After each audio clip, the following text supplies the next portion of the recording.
Mic check. Hey everybody, what's going on? Andy, aka Ghosts. We're here online tonight when we should be outside enjoying the beautiful weather because it's time for the best time of the month, as Mr. Speeders just said in our chat.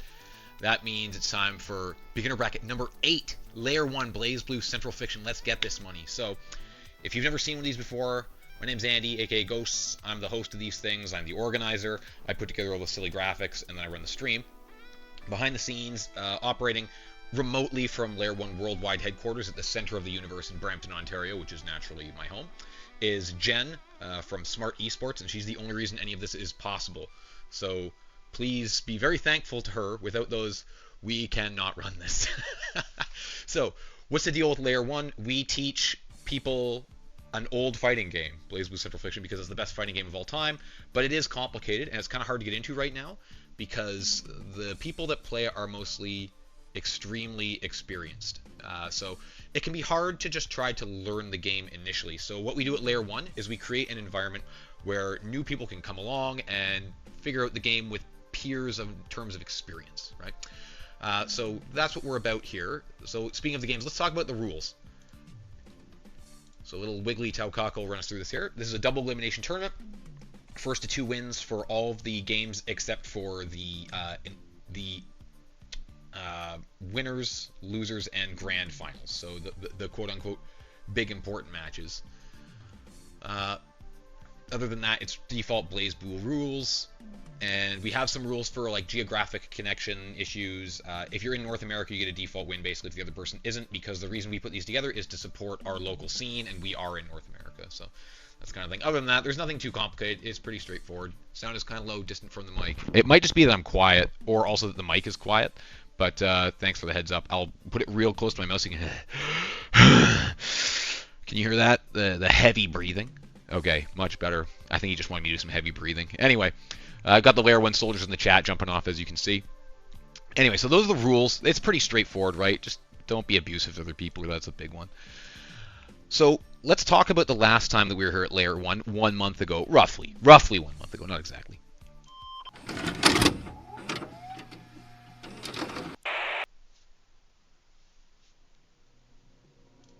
So our previous winner last month was Zeng, long-time Layer 1 soldier. I don't think from the very first event, but from the second event, and has been steady with Makoto the whole time. Massive improvements every time he played, and then in the last bracket he took it all the way, didn't lose a single set. Although in the finals it was a nail-biter. I think it went down to the last round actually before we managed to avoid the reset. So let's take a look at the top 8 as well. Because in there we had Fang, who's a brand new entry, who's not here this time, unfortunately. Fang was piloting very nice Mai, played exceptionally well, and runs their own YouTube channel, so go check that out. Other than that, we had a mix of new players and more experienced ones who've been in the bracket a couple times. There's some stalwarts like Koei, Chef, Mango. Pickled Pot was a new player playing rallies, who was also, I think, other than Speeder, who plays basically every character at this point, was the first Relius in the bracket. Mint Julep, piloting Noel, and then our favorite radioactive-looking cat, Glorp, was rounding things out with Jubei, who is back here, and we're going to have 2 Jubeis in this. And then also, speaking of last month, let's talk about a new thing here at Layer 1. Prizes. So last month we only had 1 prize to give out. It's Zeng's sticker as the Layer 1 champion. These are little vinyl stickers I'm going to be sending out to our winners, but not just the winners, although to the winner go the spoils, naturally. We also have, well, you know, let's just run down the prizing thing with these fancy graphics. Whoop-aw! So, if you win, you will get the sticker on the left, formatted to your choosing, right? You'll get the laurels, it'll say you're a champion when you won. And then at the end of the bracket, I have a little spinny wheel gimmick that I put everyone into except for the winner, and there's a chance that you will get the a sticker at random, right? And I will mail these out to you, standard letter mail. They're just little stickers, but they're really, really nice. I didn't realize you could make such stickers. Jen put me onto this naturally, like, you know, basically everything else. It's almost like she kind of organizes my FGC life at this point. Don't tell her I said that. Okay, so that's the deal. Let's take a look at the bracket real quick here. I feel like, you know what? Hold up. Let's go back to this. I didn't gush enough about Zeng. Zeng really put in the work. So I think I may have actually played Zeng's first games of Blaze Blue, at least online anyway, right? Like, was a very raw beginner. I think the match count when we played first was, I don't know, under 10 or in the teens maybe, and very quickly became a monstrosity.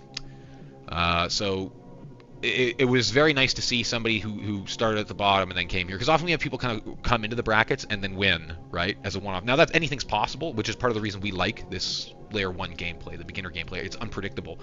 But it was nice to see the full arc from start to finish from my perspective. It's like watching your children grow up, sort of. You know, I don't have any children. I'm too degenerate for that.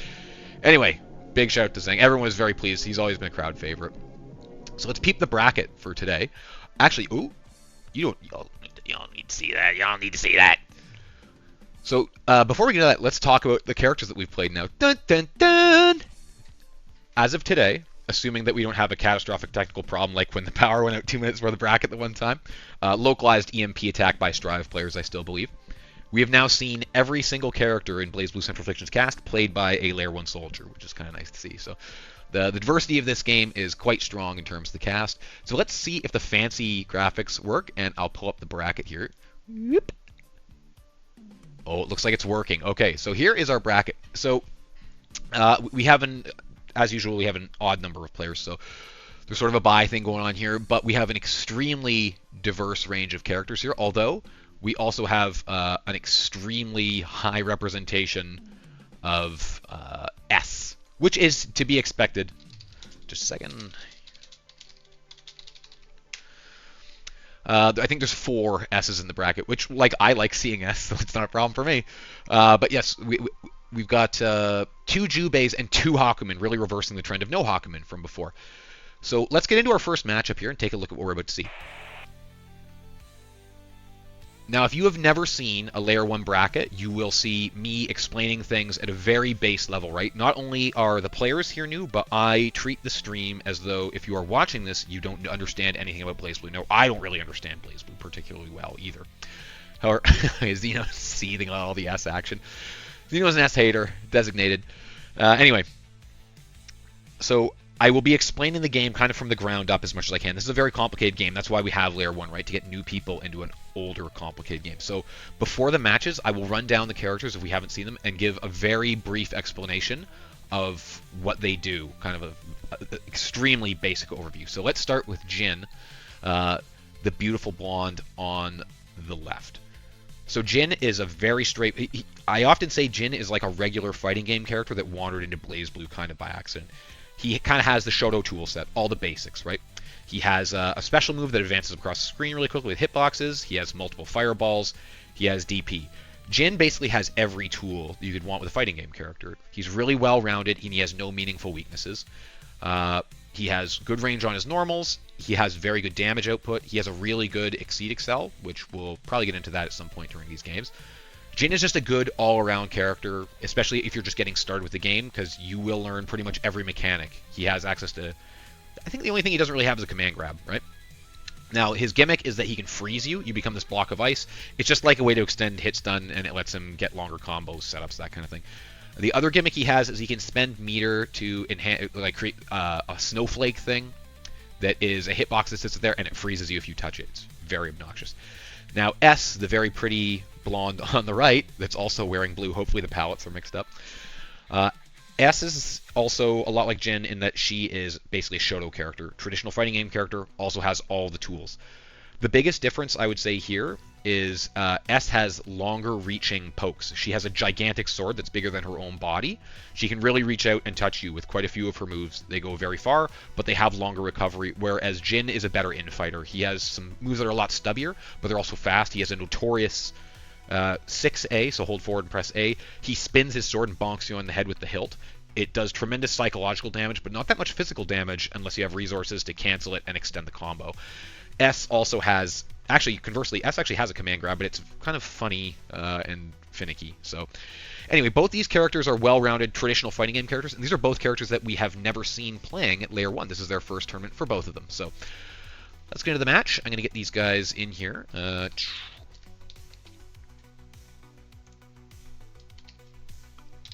like I said, I've never seen either of these players play before, so I don't know what to expect, but we will see very soon. Just sent them the message to start match. Stand by for Shadow. Here we go. And let's go to the game.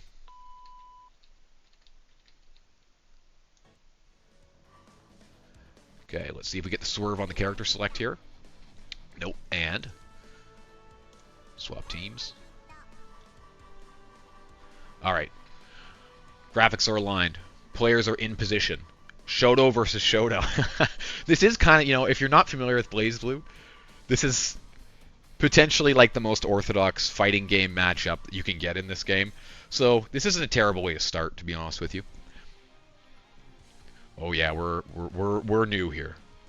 We're very new. Unless they're, you know, I will say we haven't had any issues with somebody coming into one of these tournaments yet that has tons of experience and, you know, pounding on beginners, which is great, right? That will really hurt your faith in humanity. Anyway, Layer 1, number 8, June 2nd, 2026. Let's get this money.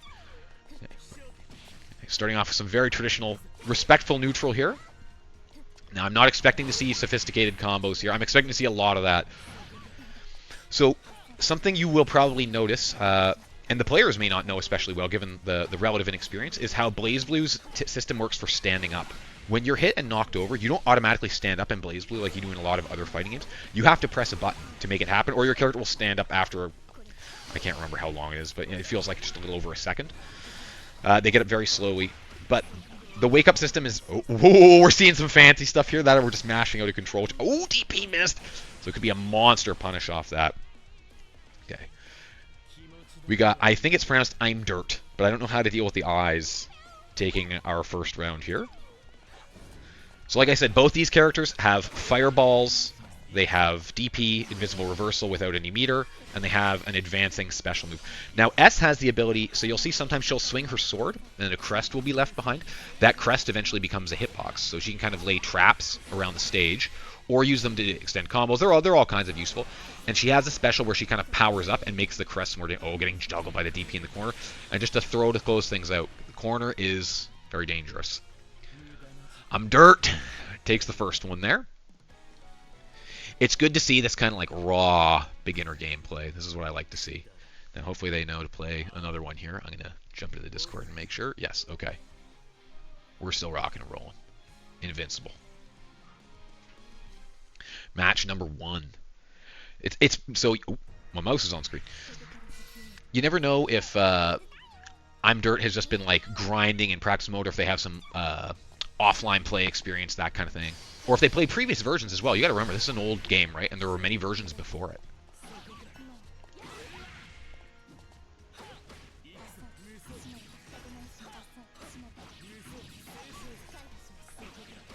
Bonk, bonk. Oh yeah, okay, we're seeing some fancy stuff here. That move where S swings the sword in the air in the circular arc is very, very good.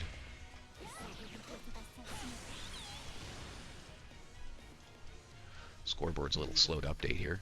I always have issues with the scoreboard. I'm going to say that ahead of time. Expect technical issues. That's the Layer 1 way. Oh, good block there.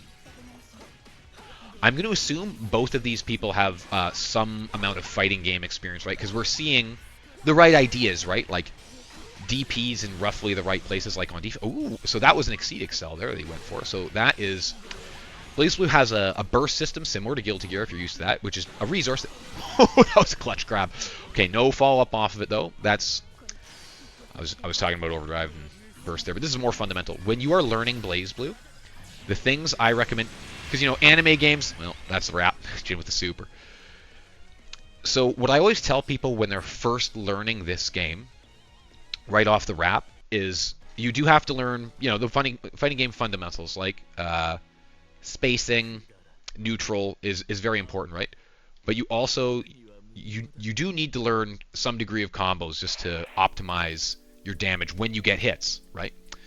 So what you want to do there is, I think, my perspective anyway, is learn 3. Stand by, just a little technical stuff here. Learn 3 specific combos. So you want to learn a combo off of a throw. You want to learn a combo that you can get off any of your buttons, like your 5A, your little jab, anything. An easy combo that you can always do and convert into a knockdown, or just whatever game state is good for your character. For example, if you were playing Ragna, you want to knock them down, but you want to be fairly close. If you're playing a zoner like New 13, you want to knock them down ideally farther away, right? And then the other combo I recommend people learn is a big punish combo. So let's say your opponent swings with an invincible reversal and they miss, they land right in front of you. it's hammer time, right? You want to be able to do lots of damage. So learn an easy combo, but has ideally a fatal counter starter, which are specific moves that give you like reduced damage proration. You get lots of damage off them as starters. Usually they're C buttons. Anyway, those are the recommendations. These guys are both very new players, so they're still learning the basics, which is great. This is what we like to see. And for players like this, we actually want you guys to come out to, let me go to my shilling stuff here. We want you guys to come out to, well, I can't do it here. Come to our practices on Thursday. Every Thursday at 8 p.m. we run a BlazBlue practice lobby where we have a mix of more experienced and newer players, and we do a lot of communicating in the Discord during that to help you guys kind of learn the game. So I'm going to get my next match set up here, and let's go to current event, and I got to take a look at the bracket. Okay, here we go. We're ready to rock. Pre-match discussion.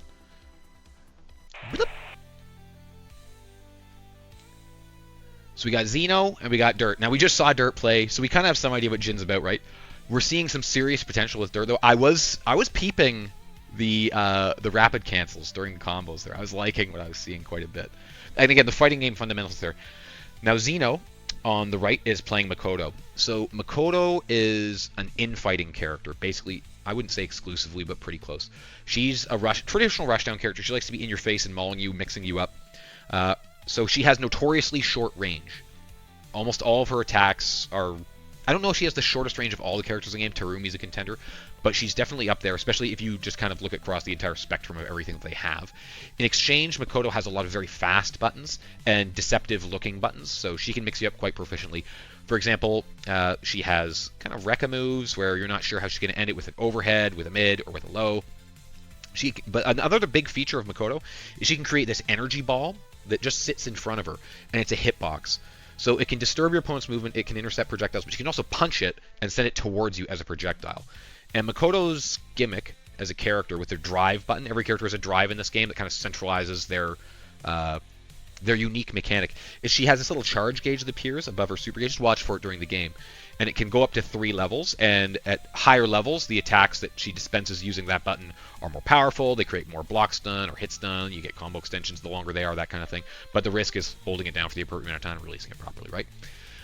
So that's the deal. Oh, apparently, we've already got score on the board here. I don't know how that happened. So I use this program called Tournament Stream Organizer, and it has a mind of its own. Anyway, I got to invite these guys into our gameplay chamber here.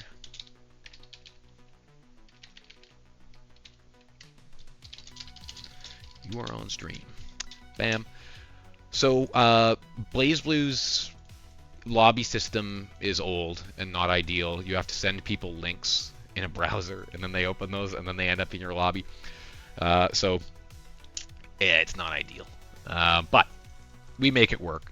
So something I say every one of these brackets is that I really like this game. It's my favorite video game ever made, but it has some significant challenges on the technical side. Some of that just comes from being old. Some of it comes from being programmed marginally, I guess is a charitable term that you could use. Okay, so we're just waiting for Dirt to come back in. I shouldn't have kicked him out. I guess I didn't know that this is how things were going to end up. So during the stream, just a little inside baseball here, I don't know what matches are going to be available at what point, right? And if I plan ahead and select certain ones to make sure they show up on stream, then there's a chance that those will get delayed somehow. So that's just bad practice.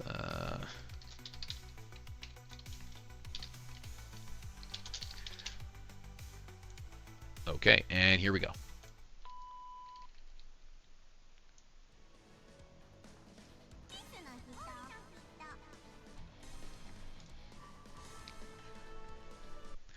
And the graphics are on the right side. It keeps giving Dirt a score. I don't know why.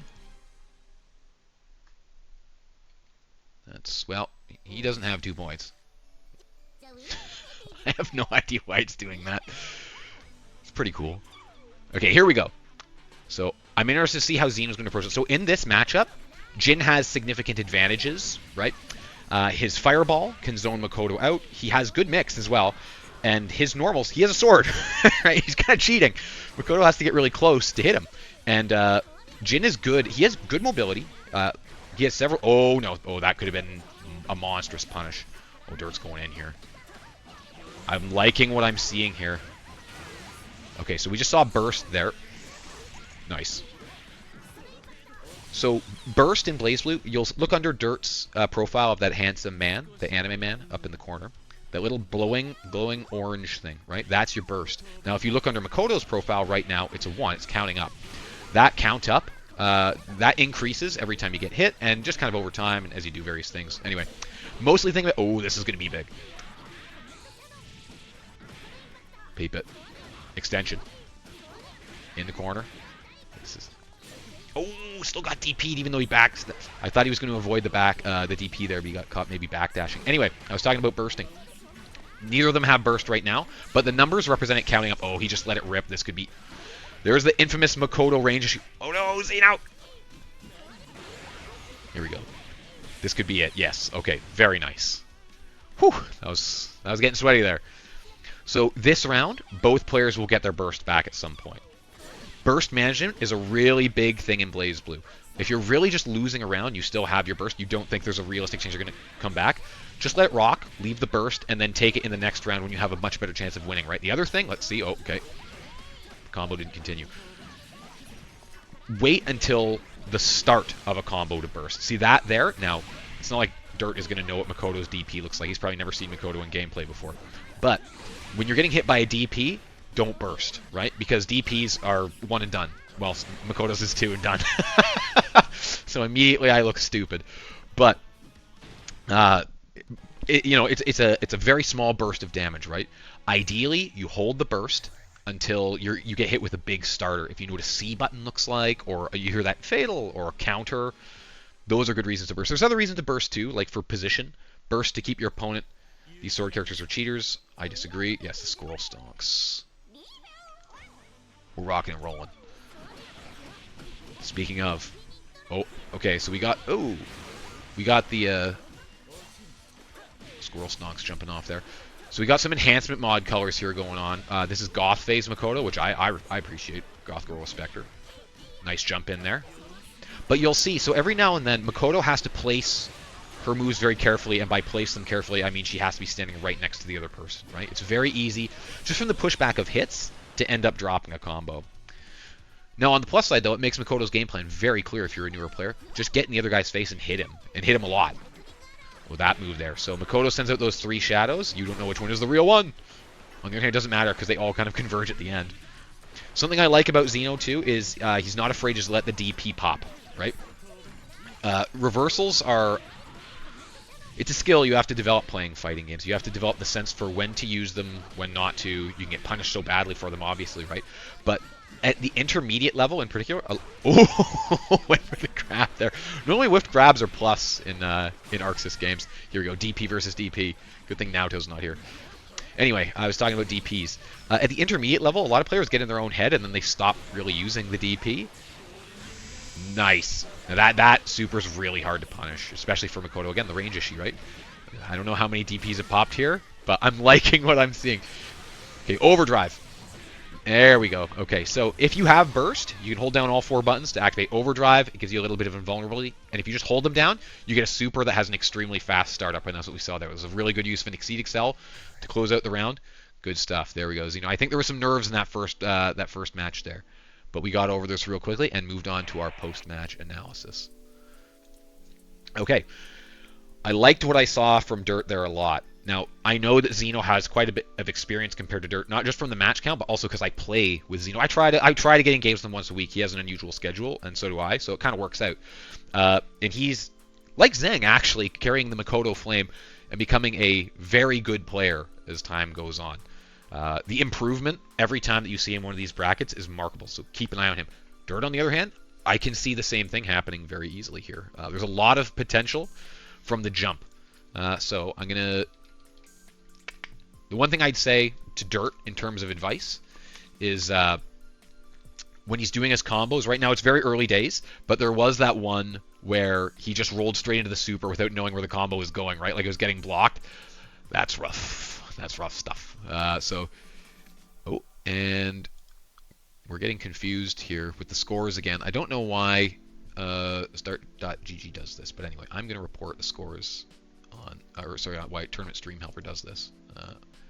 Let's see if it updates, because now I've got it input here, and I'm going to find out what our next stream match is. But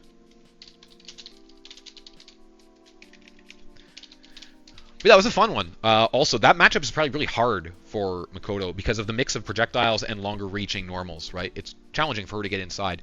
Once she is inside, Jin has a DP as well to get you off, so you know it's rough stuff. She can sort of play a mid-ranged game with that orb that she can create. And some of her kind of advancing normals. Like, those are pretty good. So, but anyway, well played by everybody. Dirt is going to go down to the losers, and we'll see how things go there. And we've got our next match ready to go here. Jen just whipping this bracket so hard. Bam. So, we are moving on to something in the winners' quarterfinals here. Boom. Okay, Jules versus Mango. Mango is a perennial threat in Layer 1 brackets since joining. Almost always finishes like second, third. I think maybe the first time they showed up they were fourth. I can't remember. Has always placed highly. I think Jules, I think this might be their first time in one of our brackets, so I don't know what to expect here, other than the fact that they're playing Naoto, so I have some idea what to expect. So let's talk about the anime twink on the right. So what Naoto is all about is rushdown, similar to Makoto, but his gimmick is if he's running, his moves get enhanced. So if you input forward, this game has no dash macro, so double tap forward. When he's running, if you input the special, he gets this like blue after image thing going on, there's blood splashing everywhere, and he hits you harder. His drive is the moves look like they're made out of blood. He can charge most of them. They guard break if you charge them all the way. There's nothing super special about it. It's more that running forward thing that really differentiates Naoto from like a generic rushdown character. Otherwise, he's probably the best infighter in the game, right? He has very fast buttons at short ranges, and he has the best Dragon Punch in any game, maybe? Any fighting game I've ever seen. It's extremely good. It has huge hitboxes. It hits behind him for some reason. He travels forward really far and vertically. You get some very funny interactions out of it. Naoto is hilarious to play. He's very fun. Really well-designed character. So on the left, we have this monstrosity being piloted by Mango, known as Susanoo. So Susanoo is the boss character from Central Fiction. And what he does is has obscene frame data and hitboxes on his normals. It's ridiculous. Plus frames, essentially on demand. Very long reaching moves. Reasonably fast ones closer up as well. He has a gun in his elbow that's a full screen instantaneous projectile, but the recovery is long. So he has a lot of very powerful tools, but the thing is, the elbow gun is the only special tool that he starts with. If you look at his super gauge above it, there's a series of seals. He has to hit you with drive moves to unlock his specials. So he starts with a limited toolkit, but if you are good at unlocking things, he has access to everything and then some. He also does a lot of damage, even without the seals. His supers are dependent on which seals he has unlocked as well, and that they do more damage the more seals you have unlocked. In general, Susanoo is just a big body monster character. Sort of the alleged downside to Susanoo is that he's kind of slow, right? His mobility's not great. And when he runs, he doesn't just start running like a lot of other characters do. He's Logan. He kind of has to get started, and there's a little bit of lag. His air dash isn't especially good. However, when he's jumping, he has a jump C that looks like a downward heel kind of axe kick thing. Let me get Mango and them in the room here. I keep forgetting that he has that at the start of his name, the big fake. You were on stream. Sorry, like I was talking about, when Susanoo jumps, keep an eye out for him doing a downward sweeping heel kick, axe kick thing. That move is unbelievable, and it gives him a lot of damage. It's a good air-to-air. Yeah, it's probably one of the better normals in the whole game. So I got to tag these guys into the room here. I don't know anything about this matchup, how it goes. But I'm going to assume that it's really good for Naoto until some seals get unlocked, at which point it probably becomes kind of difficult. Susanoo has like long-reaching normals, can kind of keep Naoto out, but Naoto's man, he moves really fast. He has moves that advance him forward with hitboxes that will trade. Normally, trading with Susanoo is really bad, no matter who you're playing. But Naoto, I think it'd go all right for him as long as he doesn't get with a fatal. But yeah, if Susanoo doesn't have some of his seals unlocked, Naoto can just bully him. He can just kind of stand over him on Wake Up and throw overheads and the Dragon Punch. Like the mix-up, Naoto has good Okazeme anyway.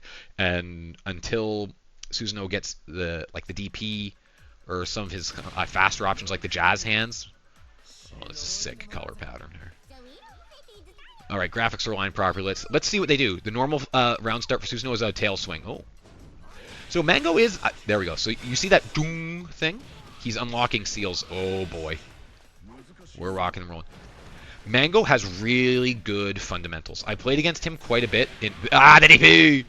I played against him quite a bit in our practice lobbies, and he is very good at, like, strike throw. He's very good at spacing. He's very good at getting approaches.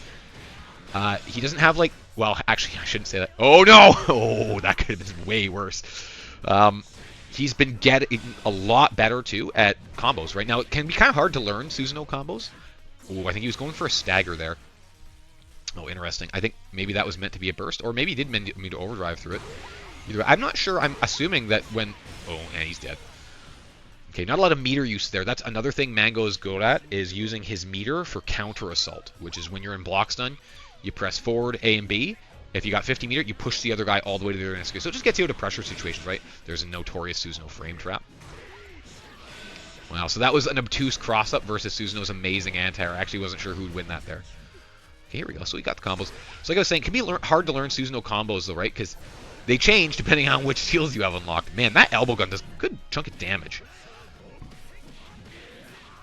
There we go. Oh, no. Okay, I think he was dropping the Rekka earlier. There we go. He's on top. Oh, no, he side-switched to the wrong side. So with the grab there, unfortunately... oh, that was a very nice DP. Oh, he keeps getting one hit off Rekka, so... Oh, no! Got a burst! There we go. Now, sorry. Ooh, that was so dicey. So, Jules can DP in the air here as well. Naoto's DP works in the air, and he can do it enhanced in the air. Let's see how he goes. Oh, no. Ooh, interesting. Okay, so maybe it was on purpose. So Naoto, when he does that, it looks like his hands and feet are sparking, and he's moving forward. That's a Rekka. It has 3 components, but you can stop at any point, and as you saw there, use it to just sneak in a cheeky grab and then get a combo extender. Now, this double advancing punch that Susanoo is doing there, it leads to mix-ups, or he can unlock the seals. If you block the moves that unlock the seals, where that dong sound appears and that symbol appears over him, those aren't safe. You can punish, with most characters, you can punish that. Ooh, he went for the God Press. So, if you saw Susanoo fall over there, that was a command grab that he has where he runs at you from full screen. There's a bit of startup. But if he hits you, he takes you coast to coast all the way to the corner, and then he can combo it if he has some meter. Ooh, I thought there was going to be a DP anti-air there. Okay, when Susanoo is running at you, it's a scary situation. He has a lot that he can do out of that run, and especially Mango's really good at conditioning you to run up, and then he just runs up and throws you. He's done that to me many times. I'm liking what I'm seeing at a Jules here. Oh, yay! Is this it? No, not quite. Wow, just grab him and throw. I'm liking what I'm seeing at Jules here. This is looking very good. I love watching Naoto play, and I like playing Naoto. I do not like playing against Naoto.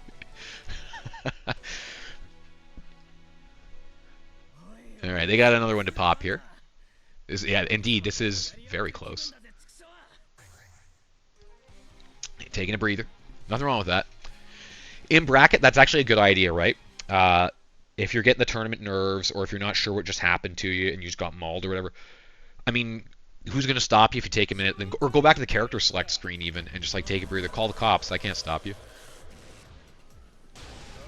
Oh, switching up colors too. Getting a little pink power. Is that pink? Well, actually, they're both kind of similar here. Okay.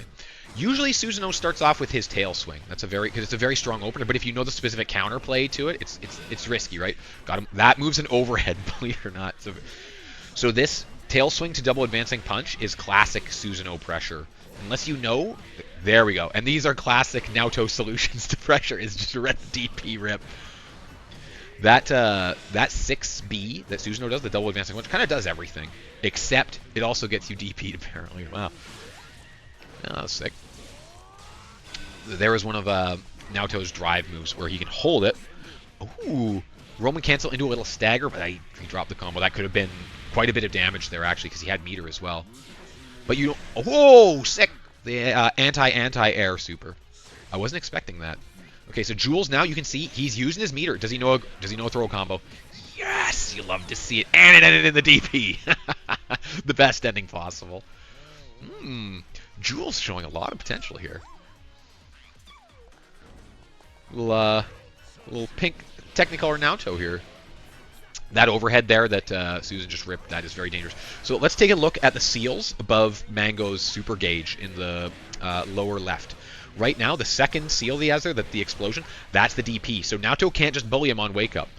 But the question is, and I'm just, now that I'm thinking about it, I almost never actually see Mango, again, who I have played against a reasonable amount, use the DP. Or it's very rare if he does. The other thing he has is like a spinny diving move, that one, where he looks like Sonic the Hedgehog. It's a great move. Also is an overhead. Oh my god. Jules' reactions are amazing, or he is a DP mash. Oh, I'm always very impressed by air throws because I don't have the reflex. Oh no, he didn't know a combo though. Oh. The classic, ooh, starting with a crush trigger. I don't know if that was on purpose, but hey, take it. Got you out of the pressure. This is so close. This is like one interaction territory for both. Because both these characters are high damage as well. What's it going to be? It's going to be DP. It's DP. For me, it's DP. Oh no! Combo drops! Oh, the tail swing. Man, these guys are neck and neck. See, this is what we're talking about. This is layer 1 right here, everybody. Are you going to see super long, highly technical play? No. Are you going to see fighting game fundamentals, though? Absolutely. Are you going to see players adapting in real time? Yes. Oh, no! These little low staggers are interesting from Jules. Like, they work, right? I just think the one thing is learning to confirm when they work. Or just extending your block string a little bit will take him a long way. Oh my god. That's such a dirty little jump in move because it hits the... Wow, mashed after getting hit by the overhead. That was so bold. Okay, overdrive. Let's see what the action is here. So during overdrive, you can see a timer under Susanoo's name. That's how long he's in overdrive, and he gets all of his specials while that's active. Oh boy. The nice thing about using overdrive... Oh, is he dead here? Is he dead? No, no super extension. Ah, the grab. You can't burst out of the grab. Wow, Jules. A spicy little Naoto action is going to take that game.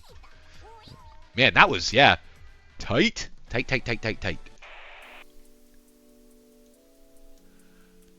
I enjoyed watching that thoroughly. Well played by everybody. Now, I don't really have a whole lot of advice to dispense to Mango, because like I said, I play against him quite a bit. The biggest thing is he probably just needs to, I'm assuming a he, well, probably not, looking at the name, Monica. They, I think it would be very useful to spend, because I don't know how to play Susanoo, right? It would likely be quite useful to spend a little more time training yourself to see which seals you have unlocked, and also, but the biggest thing is you just have to DP sometimes, especially if you have meter. DPing in this game with meter is so sick, right? Because you can cancel it if it doesn't go well. In a lot of games, you can't do that. Well, modern games, you can't do that.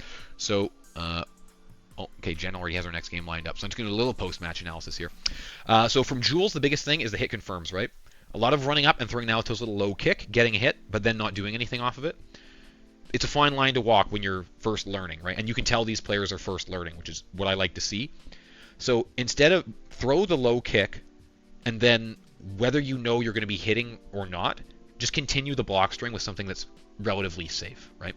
Throw just another normal, because that just gives your brain more time to process whether you are hitting or not, and whether you want to continue with the full combo or stop and let it rock, right? For example, I have a couple combos that I know as my routing. I use kind of slow moves that I can put into them that are also relatively safe. They're just normals. So even like my ability to hit confirm off a single hit is nothing. I need 2 or 3. But most characters can do that. So that's kind of all that I can really offer there. The DP game was dynamite. And it's Naoto. You want that DP game to be explosive. So yeah, really close games by both players. I enjoyed that thoroughly. And we have our next game already ready to rock here. Let me make sure they're invited into the room. Oh, I think Zeno might already be in the room. Okay. And pull up our next match here. God. If it wasn't for Jen, we would be so lost. Okay. So for this onesie, we have Xeno coming back with Makoto. We're already familiar with what's going on there. And now we have returning Layer 1 soldier Rain, who has switched characters again. Rain started the Layer 1 career with Lambda, who is an all-offense powerhouse character with some zoning and extremely close-range mix-up potential, and moved to Jin, the all-rounder, who we've seen a little bit tonight, and is now moving to Platinum, the Trinity. So Platinum is this game's item character, random item, like slot machine character. She has a variety of items. Look, pay attention to what's going on over Rain's super gauge. It'll be in the lower right corner above the super gauge. There's a secondary little thing that shows these funny little icons. Those are these random items that Platinum has. They're all kind of gag items. Like she has a frying pan, and she has these, you know, those bullets from Super Mario. They look like those, but they're friendlier looking. They're more dangerous, though. A whole bunch of weird items that all have their own effects when you just press the drive button. They're their own unique attack. So it takes a while to learn what they all do. But in general, what Platinum does, other than gambling on the items, is she plays a pretty traditional like fighting game. She has good normals with reasonable reach. She has like some diving normals, fairly fast overhead. She has a weird parry that people disparage. I'm not really qualified to ever say anything negative about those kind of moves because I will hit them regardless. My reflexes are so slow. You could have the word "don't hit me" flash on screen, like you know in the old light gun games where the guy would come out, "Oh, don't shoot me." I always clap those guys, and it's the same thing here. I always hit people that have like, or Hakumen when he puts the parry disc out, I always hit it. Anyway, so Platinum plays a pretty traditional fighting game outside of the items, which totally changed what she's doing though, because one of them is like an instant reversal. It's a cricket bat, right? Another one is a big hammer that breaks your guard, and then she also has an install super that powers up all the items and makes them really crazy. The other tool that Platinum has in her toolbox is that she has very annoying sound bites. Very annoying. So brace yourself for that. And let's go into this game here. This matchup, I don't know anything about. I imagine that it's... I don't know. I'm not going to say it's even. Because in BlazBlue, that's kind of a bold statement to make. But I don't see it being terrible.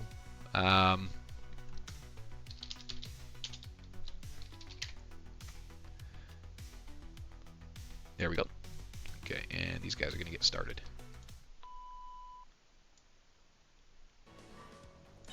Platinum does have some kind of far-reaching normals that she can stick out. Swap teams. Where she kind of swings her big staff thing around. And she also has some funny moves that kind of like swing upward. She has a couple moves that move in arcs that are unpredictable. And she also has a small hitbox, which I imagine that actually probably interfaces with Makoto's short range in an unpleasant manner. But let's see what this is. Both these... Oh, insta-burst. There's the bullets. And now she's got the hammer. Okay, so you saw she just threw it away, right? That's something that Rain can choose to do. Platinum, when she has an item that she doesn't like, she can actually dispose of it, and it becomes a projectile that goes up at like a 45-degree angle and uses an anti-air. It's sick. The cat hammer is an extremely fast, hard-hitting attack. It's very obnoxious. It's kind of Platinum's MO, obnoxiousness.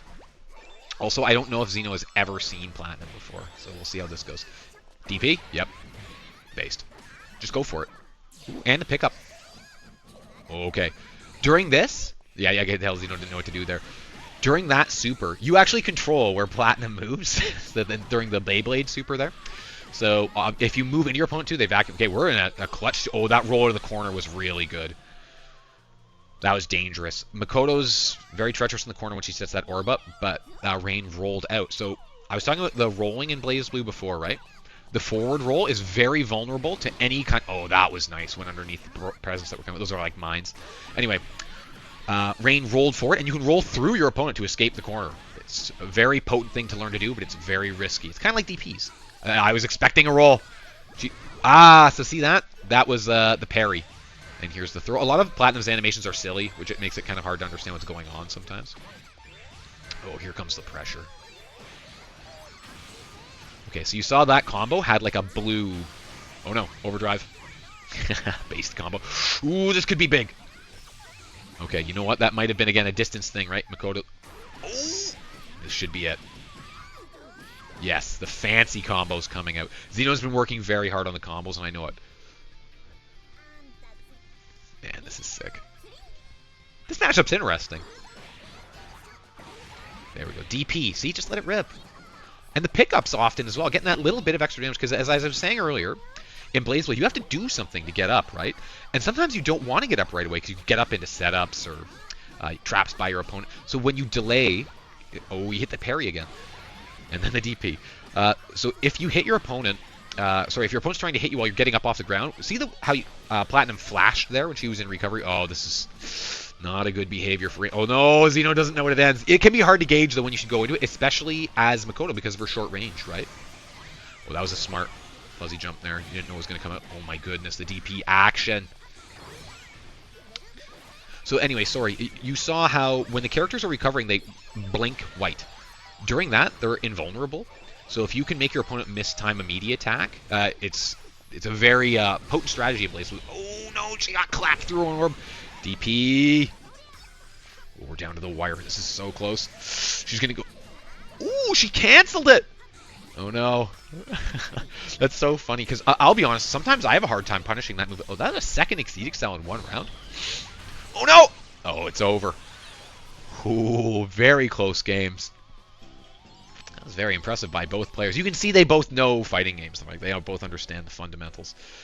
So what happened there when Xeno burst in the air? If you do that, you just fall down and you can't do anything. You're totally vulnerable. The burst is an attack. So that explosion that spreads out around the character, it has to hit you. In that case, it pushes the opponent away, breaks their combo. But if you bait it or you use it while you're in the air, which is a big thing against the Murakumo characters, Lambda and Nu, don't burst those combos when they're shooting you with those light swords. So that was a burst close to the end of the combo, right? At that point, unless you're really concerned about the Okazeme, which I probably wouldn't be, you have a DP, just let it rock. Oh no, the presents are a minefield. So we're getting some knowledge checks here, which, to be fair, like that's kind of Platinum's game. Zhang's right too. Sometimes when you're getting hit, you just don't want to stop getting hit. Well, I think we're going to see a perfect here. We should. Yeah. Rain knows a combo off the throw again. She knows the fundies, right? A conversion off just about anything, a fatal punish, and then off of a throw. The throw damage off a throw is huge. BlazBlade is one of those games where you can combo off a throw, and you get good damage. Oh, ran into, I didn't even see that trap, to be honest. I was too busy talking. I would have got clipped. That was a good freeze frame. Oh, hit low. Now, I think during Overdrive, Platinum, all the items are powered up like she had the install. Oh, guard break there. So that guard break, it's called a Crusher. See the trap on the ground? She can't walk into that one, Makoto, or it'll explode and launch her to the air. Ooh, the butt drop. You can also get hit into it too, and then you still run into the hitbox. You still get hurt. It's very obnoxious. This is smart play by Rain, right? You have the life lead. Play patient. Makoto has to come to you. Oh, that was razor sharp. Ducked under the cricket bat. The cricket bat is like a one-button reversal. Okay. Xeno down to a pixel here. The big punch. Oh, no! Oh, no! Oh, man. Okay, so the big punch is a very funny super that Makoto has that doesn't quite go full screen and can punish almost anything, but it has some startup. And you can get hit out of it while Makoto's busy aura farming, unfortunately. Tragedy strikes. Okay, well, the Platinum career is off to a good start here for Rain. 2-0 against Xeno, who's one of the better players in these brackets, generally speaking. So that's very impressive. I don't really know anything about how to play Platinum, so I don't have a whole lot of advice to offer here, other than the Raw Dogs Beyblade supers were probably not the best idea, but I also guarantee that Rain doesn't need me to say that. Like, I'll bet money on that. Okay, so let me see what's coming up next in the bracket here. Stand by. The supers were just for fun. I mean, everything she does looks like it's just for fun, right? So yeah, as you can see, Platinum is a silly-looking character, but that's where the silliness stops. It's just appearances. Platinum is deadly serious. I think Platinum. I don't want to say Platinum is the most underrated character, but she is dangerous. Do I want hours on stream? Anyway, a little more post-match there. So Xeno, as you can see, is an assassin, right? Like, the pieces are all there. The combo conversions are quite good. It's just matchup knowledge. I know Xeno doesn't get to play that often, especially against, like, human opponents. So familiarity with somebody like Platinum can really throw you off with appearances as well, is a big thing. So, but that's the idea behind Layer 1, right? We get that familiarity. We learn these things. Especially, so this is a more philosophical thing I'm going to spiral into for just a minute here. So because this Discord community, whatever you want to call it, is engineered specifically for new players, we often get people that kind of come in and they'll say things, and I see this at other fighting game community things as well, where they say, I'm interested in coming in and kind of learning and stuff, but I don't really want to play in the brackets because I don't feel like I'm ready. The idea is with these brackets are to get you ready for other brackets. That's the whole point, right? These are kind of low stress. We have a good number of people here that can help you deal with the logistics side, like doing the stuff online. Anyway, sorry. So I was talking about, no matter how new you are, please come out and play, right? Because this is the only way that you're going to like learn to play in a bracket. But the other thing is, so I was talking about Xeno needs the exposure to unorthodox stuff like what Platinum was doing. You remember these things a million times better when you do it in a bracket than you do in the morass of miscellaneous online games that you play. At least that's the case for me. And I've heard that from other people as well. My memory is horrific. I've destroyed it through a combination of drugs and concussions. But I can often remember pivotal moments in matches where I played in person with people. Might not remember where it is in the bracket, but I'll remember things where I know I got knowledge checked, right? And I only remember them because the context of being in a bracket sharpens it, right? Because even if there's not any significant stakes, I mean, I'm not saying that there's no stakes. Whoopah! But it's different when you're playing in a bracket. I think most people that have played in one or two of these know that, right? So no matter what your level of experience, come out and then you will learn these things. Anyway, let me pull up what our next match is here, which is, this is going to be very exciting. I can virtually guarantee it. Whoop.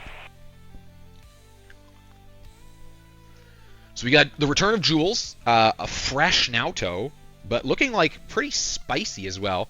And on the other side, we have the return of the king, Forgotten. Now, Forgotten is a player from Costa Rica, who I think has summoned like a Costa Rican gang to come through Layer 1 and represent, which is sick, right? If you're in these brackets and you know other new players, please get them to come and play. We really have nothing to lose. Anyway, Forgotten's a very skilled player for the amount of experience that they have. They used to feature in our brackets, but now they're in school, hard to schedule things. Anyway, very pleased to see that they're back. So let's talk about what New 13 does. New is like mega zoning character. One button projectiles for days. Can throw them in a variety of angles. Hitting low, I'm pretty sure they have they definitely have an overhead one. They can keep you at full screen. They're not a terrible infighter, but it's certainly not the specialty. The goal is to keep the opponent at range. Oh, they're just getting started. It's just popping off. All right, well, you know what? The players have spoken. You will quickly learn what she does anyway. She wants to keep you really far away. Now, Naoto, he has a move where he moves through projectiles and he's invulnerable, which I imagine is very useful in this game. In this matchup. Naoto also has a lot of mobility tools. His air dash is fast and carries him pretty far. And once he's on top of New, I imagine it's very hard for her to get her off. So this is like a classic matchup, like infighter versus zoner, right? I don't know how it goes in this game in particular. All I know is I was traumatized by New in the first version of the game because she was busted and I played the worst character to play her against. I also haven't seen Forgotten play in several months, so I don't know what the skill progression is like, but I know that he's been entering local tournaments quite a bit and doing well, which is what we want to see, right? Layer 1 soldiers going out in the wild and conquering their locals. Okay, round start. Aggressive play from New. Here we go. The mix. Okay. That thing that just got put down underneath Naoto is a gravity seed. What that does is it reduces your movement down to 30% of its normal, and this is how it begins, the Storm of Swords. Good blocks, though. Now, there may be some knowledge checks here. When you see the sword come from above and behind Naoto, that one is an overhead. The one that comes low, like that sickle blade there, oh boy, a side switch is deadly. See that? Got clipped by the overhead. Until you played against this a good amount, you're just not going to know. The low one, the sickle that comes along the ground, that's a low. So she can mix you up at full screen. Oh no! Oh, it's short. Robbed. Robbed by 1 pixel of distance. Now, can Naoto bring this back? Yes. See? Depizzle. Oh, I thought it was... Oh no, that has a dead zone. So that is a... Oof. Got the burst? Oh my god. It's happening. Naoto! Naoto Kino. This man. Wiggly Bones. He makes me laugh so much. Anyway, so we just saw that was awesome clash. That was so illustrative of this matchup, right? New can absolutely dominate it by keeping Naoto at a distance, but once Naoto gets in, it's a struggle for New. I think her best option to get out of that kind of pressure is like counter assault. Probably is a good standby actually. Other than that, like in terms of actual moves, she has a sort of ghetto reversal thing, but it's not great. That super where she summoned the giant sword from above, it has a dead zone as you saw, unless you're in overdrive. So yeah, risky stuff there. Whoa. Uh-oh. Naoto is inside, baby. He's in that ass. Okay. Good presence of... Oh, no. Didn't have a throw follow-up combo. That could have changed the complexion of the whole game. Man. The Naoto action is spicy. Spicy hot. So, what I was talking about there. Forgotten to have the presence of mind to switch sides. Excuse me. And put Naoto in the corner. And a lot of New's combos will end with her being able to reposition and get quite far away, right? So if the whole combo would have gone through, or if a combo would have gone through, probably... Oh, that's risky. So New has this awesome zoning game with these very easy to deploy projectiles, right? Oh my god, DP! Just do it.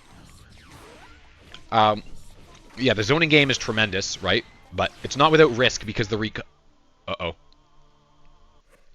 No!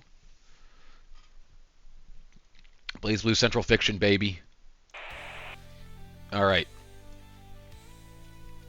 Well, that's the first of the night. Stand by.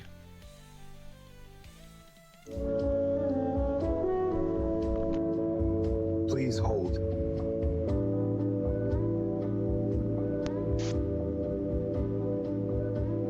Your journey is about to begin. Okay. So, again, the localized EMP attacks by Strive players continue.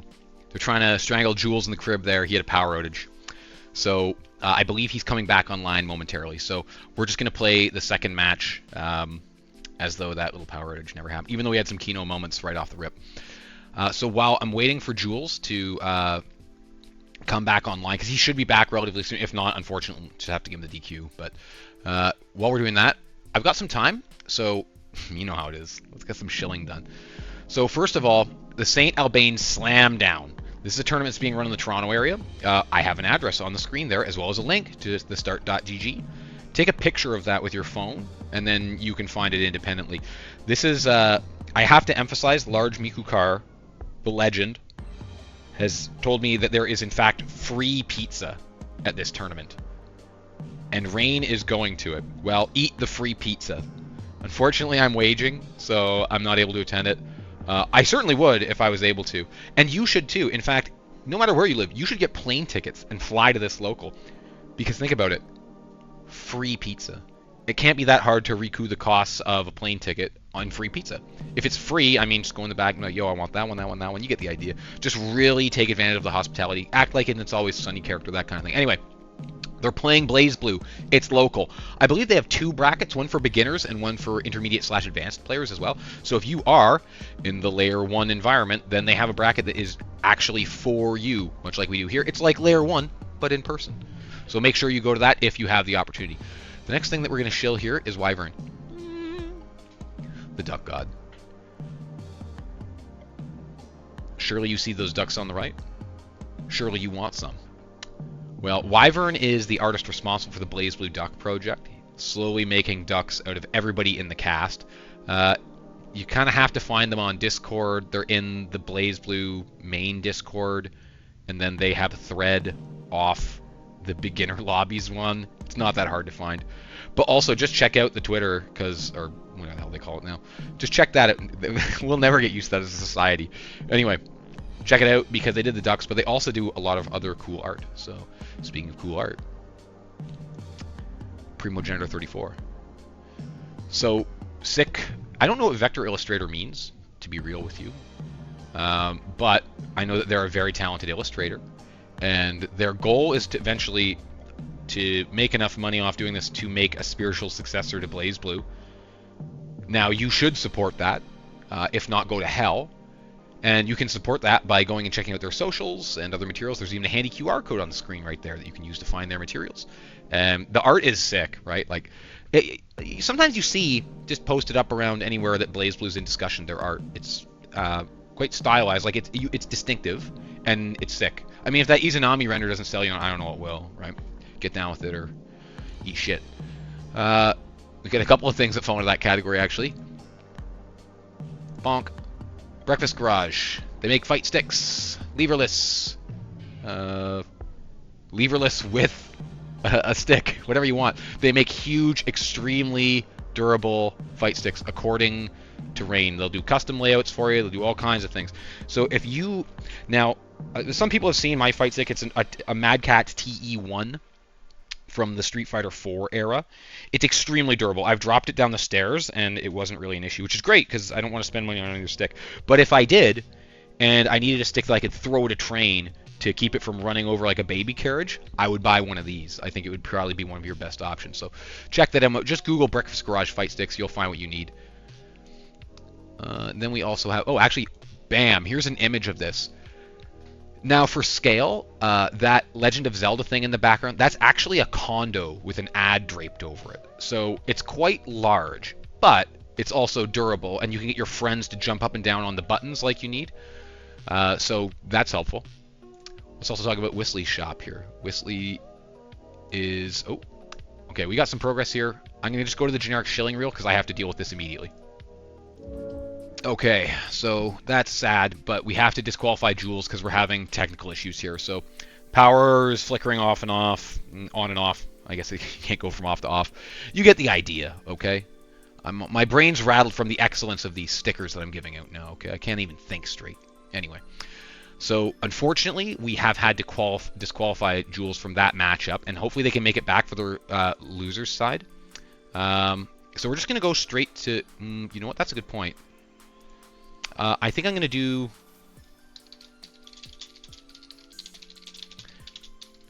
So we actually are at our winner's final now. So I'm going to see if there's anything from loser's side that we can stream real quick, just to give Forgotten a break. We'll take a look at the bracket, actually, while we're doing this. That's really unfortunate, though. Like, that sucks, right? When the technical issues come through. Man, I really don't like seeing that. Because also, Jules was playing, like, beast mode. Okay, so let's see what options we have here. Oh, we might be able to catch Koei and Speedy playing here.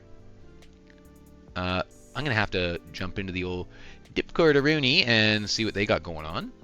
And let's talk about this matchup for a moment while we wait for Rain. Bonk. I don't know anything about this matchup.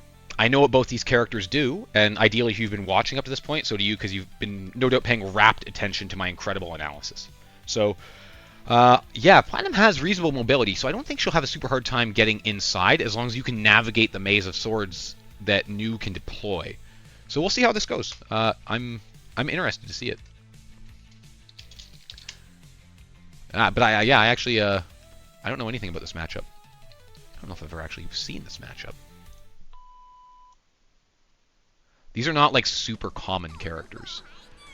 New in particular doesn't actually get that much play anymore. I guess there's a lot of characters in, you know, Murakumo derivatives now.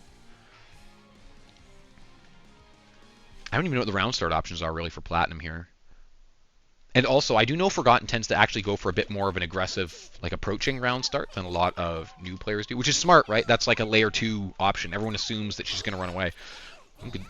That little staff swing has a lot of distance. Okay, burst immediately. So... Burst theory is a little bit different for... Okay, she knows. That was good. Burst theory is a little different for a character like New, right? Usually, you don't necessarily want to just burst off the rip when you're getting hit. But for New, it's kind of different because positional bursting is more of a thing because you just don't want the opponent being close to you. So just bursting to get them out of your face, especially if you're near the corner like this situation, is often a good idea. And Forgotten's really good at using that side switch. It's a very potent tool. Look at these staircases. Oh no, we might have a little lag there. I know Forgotten's in Costa Rica, and I know that Rain is like, I think actually local to me in the GTA in Ontario, so that's quite the distance. But they've played quite a bit before. Previously, it was the Murakumo on Murakumo violence, right? When Rain was still playing Lambda, they had some epic battles of illusory swords. I quite enjoyed spectating. This is interesting too. I don't really know very much about Platinum because I generally alt F4 if they come up as my opponent because I can't stand the sound of her voice. But lately I've just been muting things instead, which makes things a little bit easier. Good blocks. Oh, that... Okay, so that was a big move there. And oh my goodness, that was a good backdash. In New's Arsenal, she does that thing. It's called I think it's called Lumina Slave. A little portal appears above her, and then I believe it's a negative edge thing. You hold down the button, and when you release it, it fires a sword. It homes in on your front. The dead zone, no! Oh no, Forgotten, you should know better than that one. Rain, the Platinum, looking very nice. I'm right there with you, Zeno. I'm not a huge Platinum fan. Again, it's just the sound, right? It's kind of painful on my ears, to be honest with you. Okay. This is Winners Finals. This is first to 3. There's lots of runway for Forgotten to figure this out, because I don't know if he has any experience against Platinum. And make the comeback. It's that high-pitched, shrill sound of her voice just doesn't sit well with me. Oh, that was a good escape there. Oh, go. So there we go, see? The Murakumo units are generally quite good at punishing bursts like that, where the burst doesn't hit the Murakumo unit. Rain knows the blocks, though. That's a big... Uh-oh. Okay, bursting to put the opponent into the corner. Not a terrible idea either. So that portal is shooting swords. That's just an object that gets put on the field. I think if it's true with Lambda, even if you hit... Stupid cat hammer. Even if you hit New, while the portal is in play, it keeps shooting blades, right? Ideally, you can super jump over it and just avoid the whole thing. Okay, uh-oh. There we go. So as you can see, the full screen mix-up... Now, the full screen mix-up is kind of predictable, right? It's... But it's still potent because, I mean, it's a full screen mix. Oh, this is not going to work. Rain knows. Desperation super. We've all been there. That's like my whole lifestyle you could describe as a desperation super. In any case. Okay, that was bold. Just run through the gravity. Because it's kind of what you have to do, right? Now, the pogo... And she has a move where she kind of dives on a little heart-shaped carpet as well. That, I mean, that probably is helpful for getting through the gravity seed. But if it whiffs, oh boy, you're in trouble. The cricket bat. Oh my god, that was... Wow, that's potent, man. Silliness. Corner pressure's coming. The throw. The burst is on deck. Ooh. So that would have been a situation where you may consider just letting the burst rock and keeping it for the next round, right? Forgotten is up by 1. And now he has so little health. Oh, that was good. Chained that together into the super and got the full carry. Are we going to see a staircase? No. We'll be careful. That projectile goes up. So New has so little health right now in this round that for next round, the burst may not come back. Good mash there. Okay. Rain knows with the side switch. It's not safe. Put a button out and challenge it. We're seeing adaptations here already. Again, this is what Layer 1 is all about.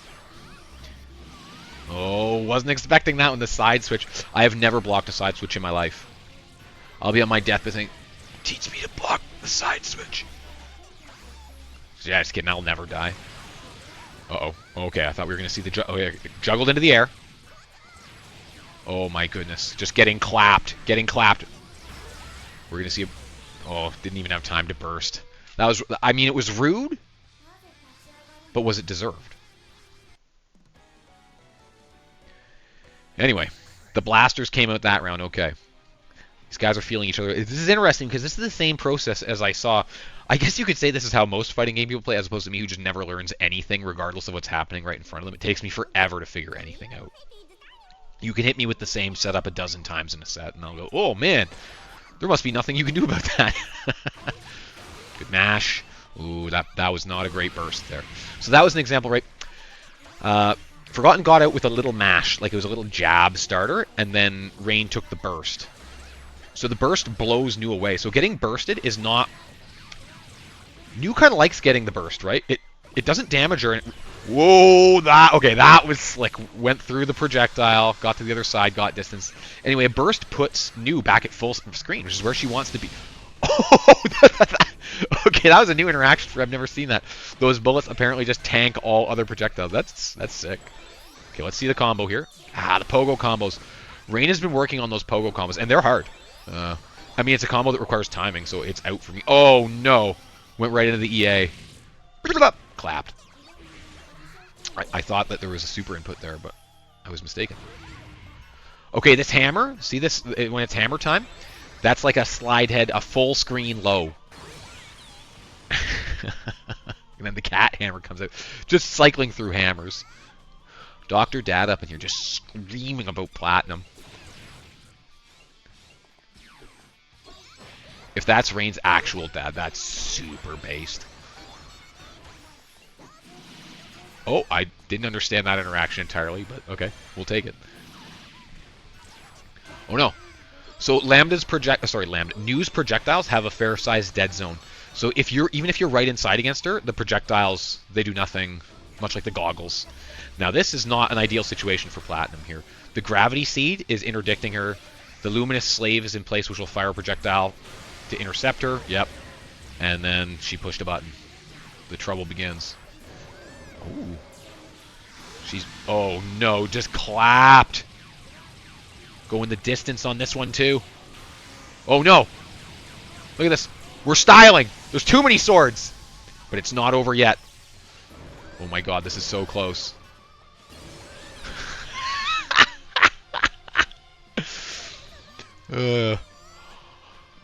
All the beautiful combos in the world mean nothing against the cat hammer with enhancement. Oh, you're still in it. One more. Okay, very good. That was nasty on both players' sides, though. The power of those enhanced items that Platinum has, they'll take you far, right? I mean, but you have to spend 50 bar to get them. It happens mid-match. It's not necessarily easy to do. So part of the trick of learning Platinum, which it seems like Rain is doing very proficiently here, is understanding you have to balance those resources, right?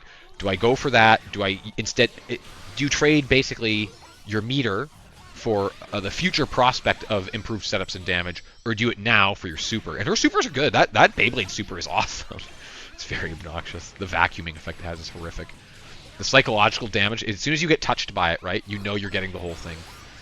That was probably a smart burst there. Look at that. That storm sickle or whatever it's called takes you all the way to the other side. Uh-oh, forgotten though. He's doing those little jumps to try to get away as opposed to doing a backwards air dash, right? And occasionally mixing in a forwards air dash just to keep your opponent on their toes. Okay, the clap here. Let's see the mix. Keeps it simple.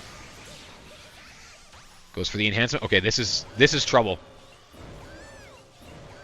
Just run away. Smart. Oh my god.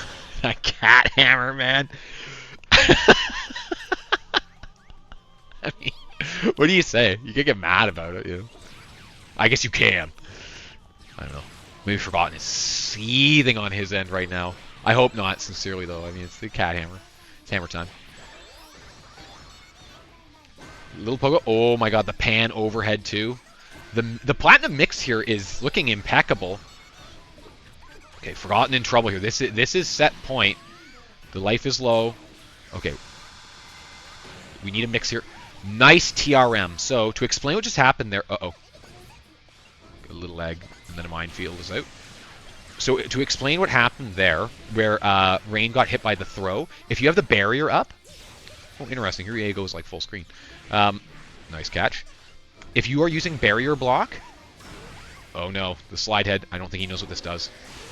Oh, it hit. Oh my god, Platinum's run speed is fantastic. Anyway, I've been trying to get to this TRM. That's throw, reject, miss. If you're barriering, you're holding down the same buttons as you need to tech, which means you're inside that window in which you can't tech again. You can be thrown for free if you got the barrier up. So that's part of Platinum's mix.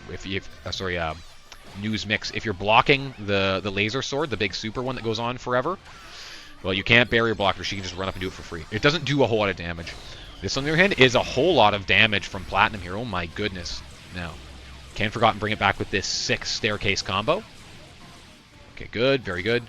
I was wondering if they were going to go for the overdrive combo there. Oh my god, that hammer came out at the most fortuitous possible moment, and now we have the cat hammer as well. It's hammer time all over the place here with Platinum. Okay, we need big damage, which is very possible here. Oh my god, purple throw. That hurts. Big staircase. I don't know if this can kill even with the extension off overdrive, so yeah, Forgotten chose to keep it so that they have an out there, which they needed or they would have died. Oh no, full screen burst! Okay, we got a little freeze frame there. I think that was a touch of lag, but then still got clipped by the overhead. We are even. This is close as it gets, everyone. This is Winners Finals Layer 1 action. The Layer 1 soldiers going berserk.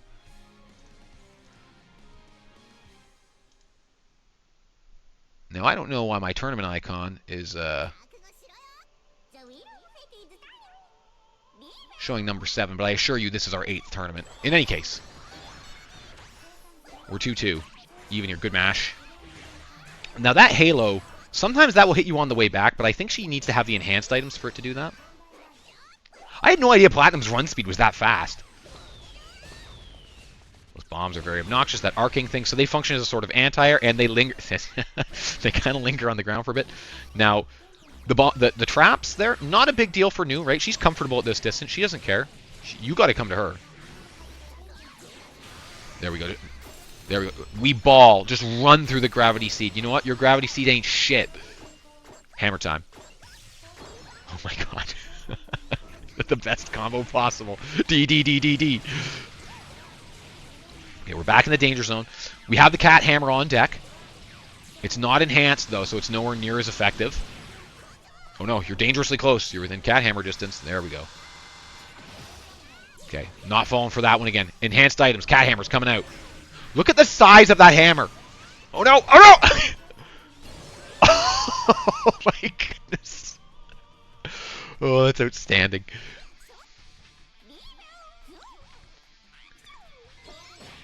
Okay, good start there, the interception. We're in the danger zone now. Watch for Okazeme in the corner. Platinum's right on top of me. Oh my goodness, that was an excellent mash. Didn't manage to finish the combo, but did manage to escape. That's worth trading some life right there.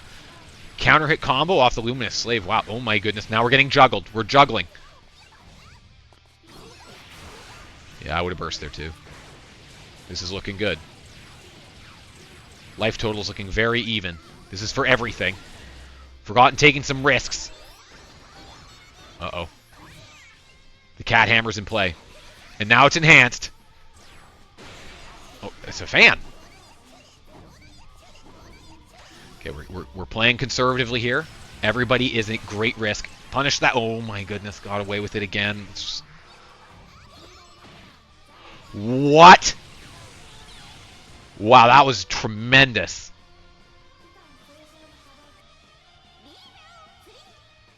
I was not expecting a throw there.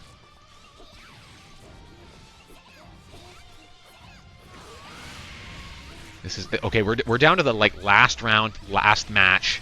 Reasons are pretty even. Looking at the overdrives, big life lead off the top. That combo is so beautiful. Okay, when will? Oh my goodness, the juggling, the full screen scenario. Watch for the bomb. Oh, the bomb's gone. Just run, just balls through the gravity seed. But things are looking pretty. Oh my god, Forgotten taking a big risk there with that run in. Was hoping to get a. Will the burst come back in time? I don't think so. Okay. Rain can do it. I believe in these people. We are on a knife's edge here. Burst back both players. Goes for the overdrive. Oh no, that could cost them everything. Rain wisely goes for the enhancement because the burst is probably not going to happen. We're in single touch territory. That's going to do something on the way back. Forgotten knows. Oh my god, that was close. Our score is reset, but we know the deal. Incredible. The Layer 1 soldiers representing as hard as possible. Man, that matchup came through. I'm very impressed.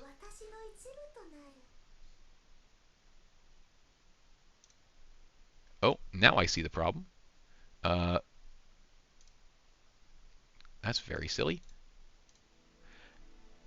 As per start.gg, they were apparently disqualified. That's not true. Anyway. let's do a brief post-match analysis here, because, like, what do you say after a banger like that? That's sick. Wow. Excellent use. I'm very impressed by Rain's early platinum play here. I think this may be the character that fits her like a glove. The chaos of the items combined with the mix, the high mobility, really putting good use to that to get inside against Forgotten. Forgotten, very impressive with the adaptations, learning what needs to be done, what can and can't be done. The mashes, where to mash, right? There were several mash escapes there that were super clutch. Yeah, this is layer 1. Everybody's learning here. I'm always impressed by how quickly these players develop, despite having relatively low match counts. I know I don't play either of these games, so I don't really have a whole lot of advice, other than, I'm not... Rain doesn't really need me to tell them about the bursting. The bursting was not great at a couple points in that match, but that happens to everybody, right? You panic, you're getting blasted by sword from a million sides, you're just like, I have to get out of this, and you realize, oh wait, they're nowhere near me. I bursted. On the plus side, they got away with it quite a few times. That was a little psychological damage there. Forgotten, just like maybe some combo optimization. There were a couple times where, for example, the sickle would juggle the other character, and there wasn't a whole lot of follow-up. So just learning some of that. But that stuff that comes basically purely with experience, right? Wow, that was a thriller. The layer 1 thrillers for the finales, too. You love it. All right, so let me see what's coming up next here. Surely Jen has some matches to feed us. Yes. We have the losers finals, allegedly. Oh, maybe not. Let me see what's good for stream here. All right, we're back. So start.gg issue, many such cases. It is important that if you're in these brackets that you self-report and verify the results, because otherwise we can't continue these, and then we get stalled, like which has happened there. So yeah, that is very important. Anyway, our next match is coming up here, and it looks like it's going to be a good one. Let me get this thing here. Oh, where are we at? Man, start.gg just on fire today. These tournaments are kind of held together with duct tape and prayer, which is, you could make the argument it's not the ideal way to do this, but I disagree.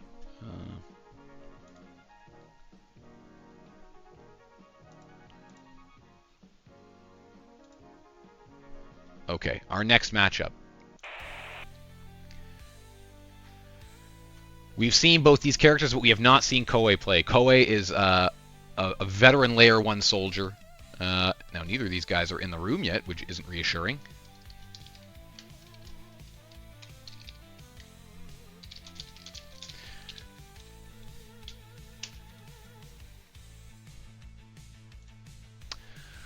So we've seen S and we've seen Naoto. We kind of know the deal. I'm assuming that Jules' power is back on because he's back in the bracket and he's winning. So unless he's like doing this psychically from a distance, that's extremely alpha. Now he's not in the room. He's not responding on Discord. So yeah, Wiggly Bones is back, baby. You know the steez. So if he doesn't show up in a couple minutes, I'm gonna have to DQ him. And then that would be really unfortunate to double DQ him in one set.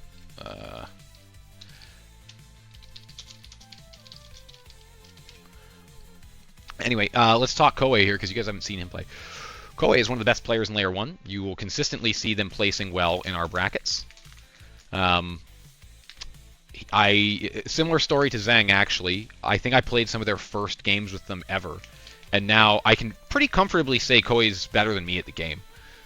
He has a training regimen. I'm sure you guys have heard about this before if you've listened to the streams in the past, but he plays the practice mode, kind of for the training mode with the combos for 10 minutes a day, and he tries to speed run through all the combos, and it works. Uh-oh. Yeah, okay, so Jules is not responding to my messages here, so I think I'll give him another 2 minutes, but if not, yeah, he's just going to get DQ'd.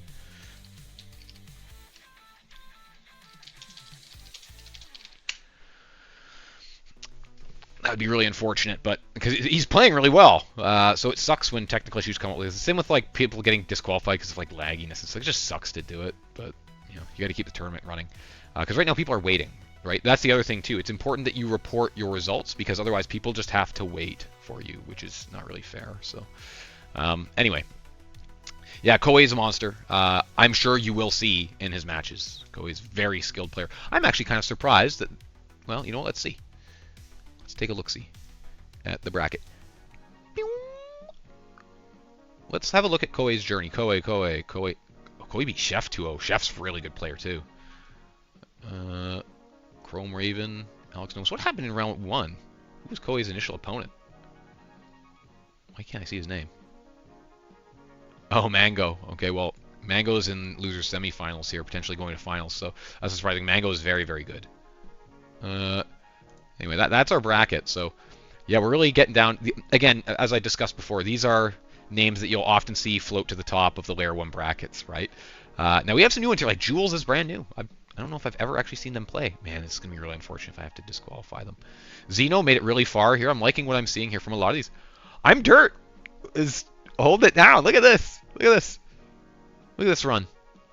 Losing to Mango, like, Mango beats the piss out of me all the time. So certainly, I say that like, you know, I'm some benchmark of how to play. But all right, let's close this up. Unfortunately, we're perilously close to the time limit here for Jules to come back. So our pre-match discussion, maybe like ensure that you're, now I joke about this, but you want to make sure that you're on a stable power grid and you have a good solid connection. Ideally, you want to be wired, right? So yeah, this is it, unfortunately. It's going to be the disqualification arena, and that sucks for Koei too, because I'm sure he wanted the match. Okay. Well.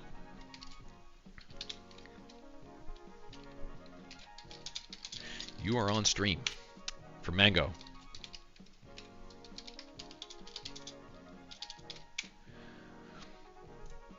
So now we wait. And we pull up. Where are we here? A different match. Man, that sucks though. I don't like doing that. Koei, whose information is not populating for some reason. Just the character? Well, that's odd. And Mango. This may be where Tournament Stream Helper starts to die on us. No. That's always a distinct possibility.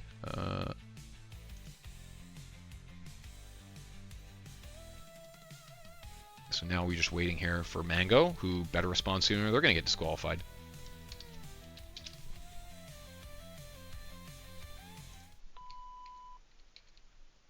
Well, that was an unfortunate chain of events, but we're back to searing hot Blaze Blue action here. Got the graphics set up properly and all that. So we've seen both these characters. Oh my god, Koei's grinding. So when I first played against him, I think he had 8 matches. And that was only a couple months ago, right? You want to talk about putting in the work. Like this is it. This is the essence of Layer 1, right? This is a guy started at the bottom, now he's here. Okay, let's get this money. Sick palette choice on Mango's part there. A little magma action. Look at the defense. Sterling. Well, that was a very good... I would have got hit. The mix. The size... Wow, Mango's blocks are sharp too, though. Whoa. Oh, crush trigger starter? Why not? I don't know if that was on purpose, but it worked. So yes, it was on purpose. Just be that raw.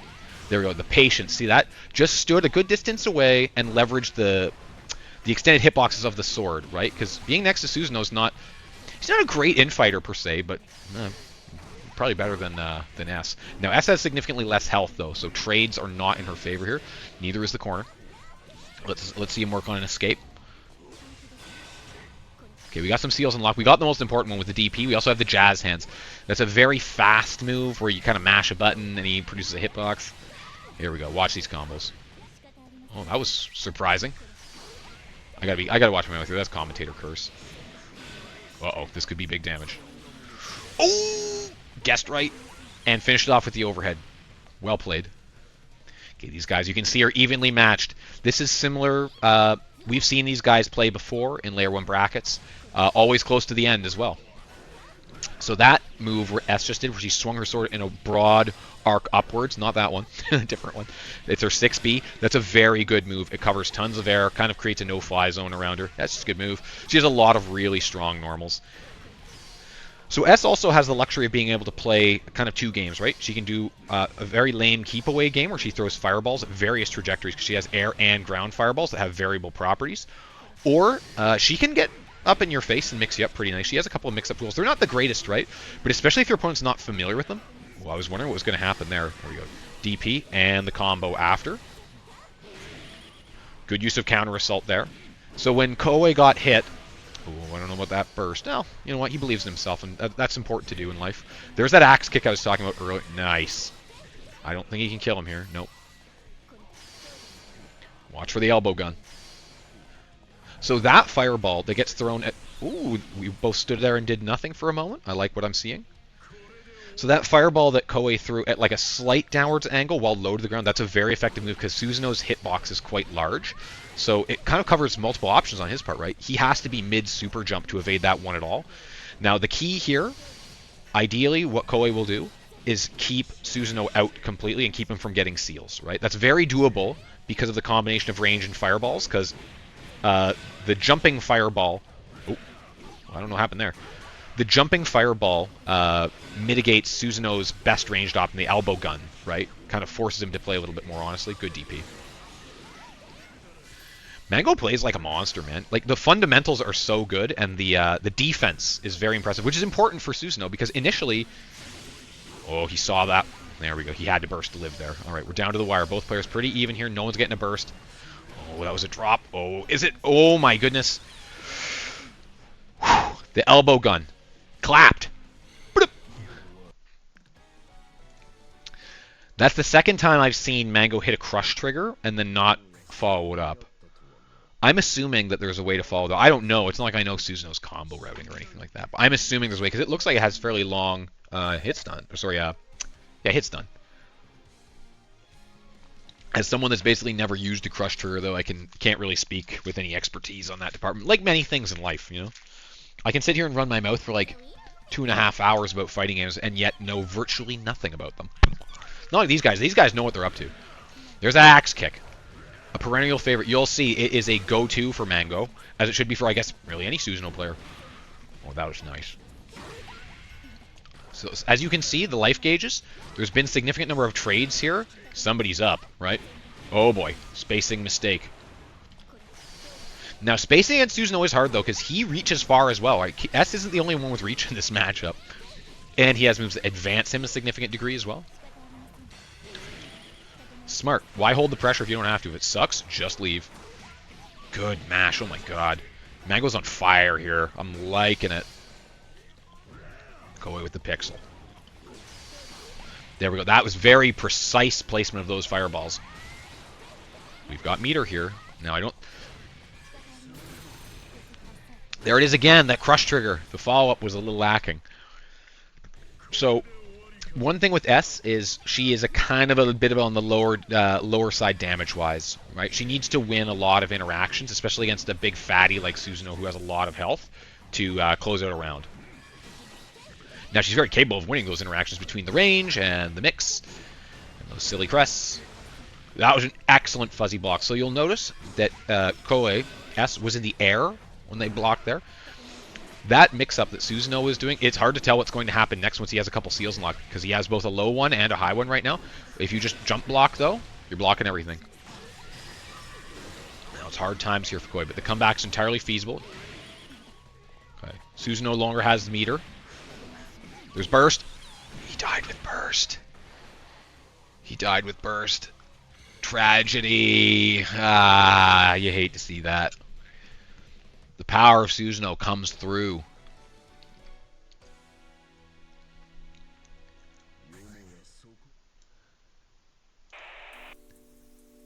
Mango is playing like a monstrosity here tonight. Oh, whoa, whoa, whoa, whoa. Scores are reversed. Whoa, whoa. Oh, and they're just going again. All right, well, you know what? These guys like the fight, apparently, because, yeah, they're having another one here. This is not losers finals, so I'm just going to hand them a message. Now, it's unlikely that Mango's going to see this message because he's locked in Mortal Kombat with Koei yet again. I was pretty sure I explained it was first two, though. In any case, doesn't really matter what I have to say. I hold no true authority here. Let me just report the outcome of this match. Yeah, Mango's on fire. This is feeling like it could be the one. but now I'm just watching them play a match on my other monitor here. So let's do a little post-match analysis here. So to Mango's playing really well. It's not like I can offer a whole lot of meaningful criticism here, other than having to learn a follow-up off of that crush trigger, because they're leaving a lot of damage on the table with that, right? Every time that it's hit. Yeah, I don't know for sure if there could be a combo after every time, but I know the counter hit ones where she's knocked to the ground. I'm quite confident there's some kind of follow-up, especially if there's seals on deck. Koei, there were some, I don't know if it was nerves, but there were definitely some moments there where I just saw S kind of standing around doing nothing, which surprised me. I think it might have been maybe a lapse in attention, or yeah, just, tournament moment, right? Can happen to anybody. Happens to me all the time. Could be that lock-in factor that you're always hearing the Zoomers talk about these days. I don't know for sure. I'm an old man. These things are beyond me. But either way, both these guys are playing really good. I'm very interested to see where Mango goes next. So you know what? Let's all share a looky look at that there. So we go to our bracket.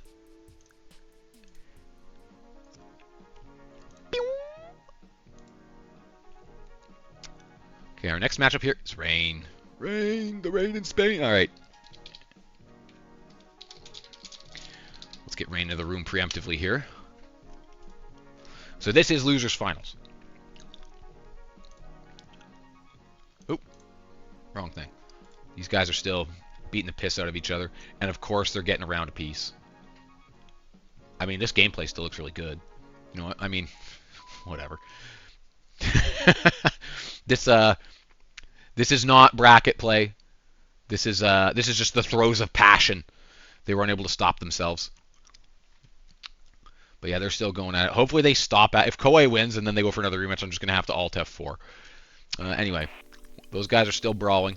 But let me pull up this next match here, and we'll do a little pre-match analysis for the losers finals.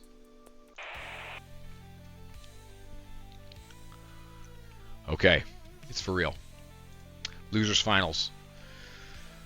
This is our number 8 bracket here. This is I don't know if this is Rain's 7th, but this could finally be the one.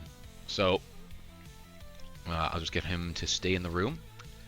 This is a strange matchup. I imagine that Platinum has a considerable advantage initially.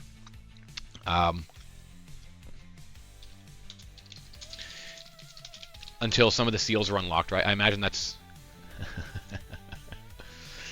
Yeah, I imagine this is going to be a bit of a challenge, but Mango's fundamentals are so good. I don't know how much there really is to worry about, especially because Rain's kind of a new character, but this character is looking like it fits Rain like a glove. So let's just get right into it.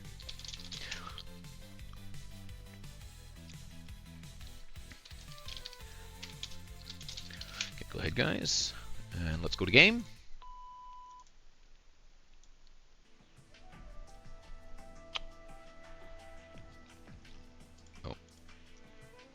Okay, stand by, bathroom break, the classics. It could be anybody that has to go to the bathroom, including me. This headset's wireless. Like, you know what? You might hear something, but now what are you going to do? There's no way I'm going to mute it.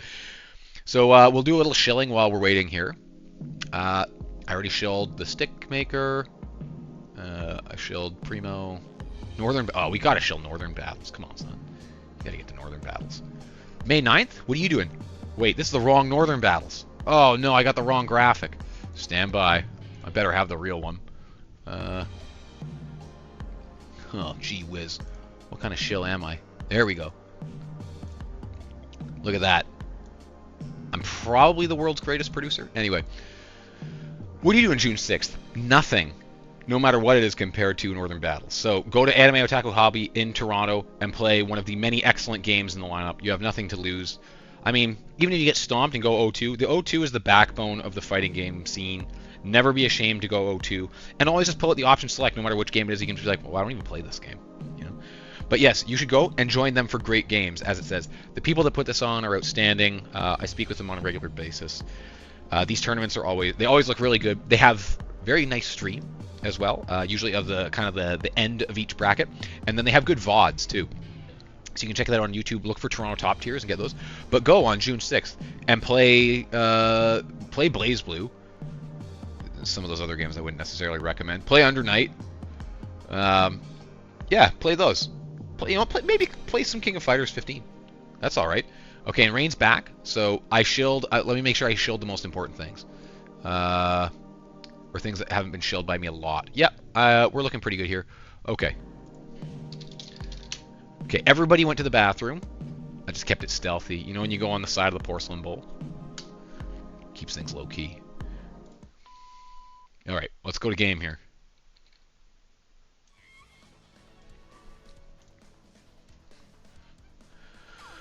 Rain and Mango, both on a tear. Both some of our perennial high placers in the brackets at this point. Somebody's got to go. Well, I mean, presumably they're playing at home, unless you're like me and you go to the library to play sometimes or whatever. Either way, I'm excited to watch this matchup because I have no familiarity with how it goes whatsoever. Oh, we have Rain and Rain, apparently. That's new. There we go. Okay, it's fixed itself. Swap teams again. Okay, let's keep it real here. First to 3, losers finals. Rain just swanging that staff. Early burst there. Not necessarily a bad idea. Now, something that Rain will want to consider too is the overdrive. Yes, hammer time, the quote-unquote combos. Yes, don't stop, can't stop, won't stop. This is so sick. Look at this. The pressure. So something worth considering for Rain is an early burst against Susanoo. Okay, now we're just trading like spam. Which, you know what? Not that bad. Maybe it's Collector's Edition spam. It's worth bursting early against Crush Trigger. Ooh, you did something after. Okay. See, the improvement is happening mid-bracket. Very nice. Mango with the run-up grab. Always a billion IQ move. Forgotten. Waiting in the wings. Low sodium spam, indeedy. Boom. Bombs for the anti-air. Okay, the corner pressure's coming here. I know that Rain was talking about how they hadn't learned any of Platinum's pressure, but I'm feeling very pressured for Susanoo. Okay, that 2C that Susanoo has, I'm saying that's a little fraudulent, that move there.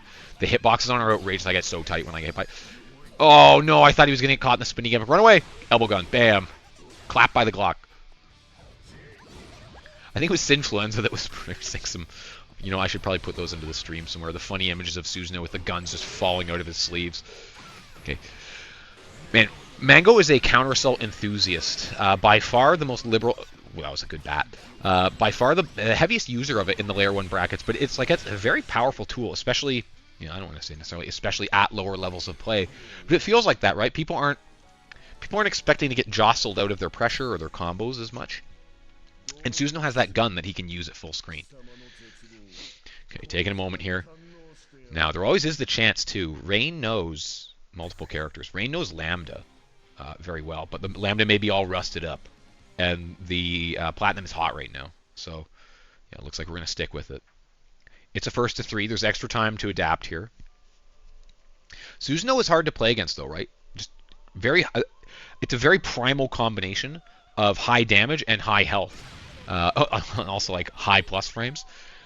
So just baseline Susanoo play is fairly hard to counter, and Mango's like a really good player.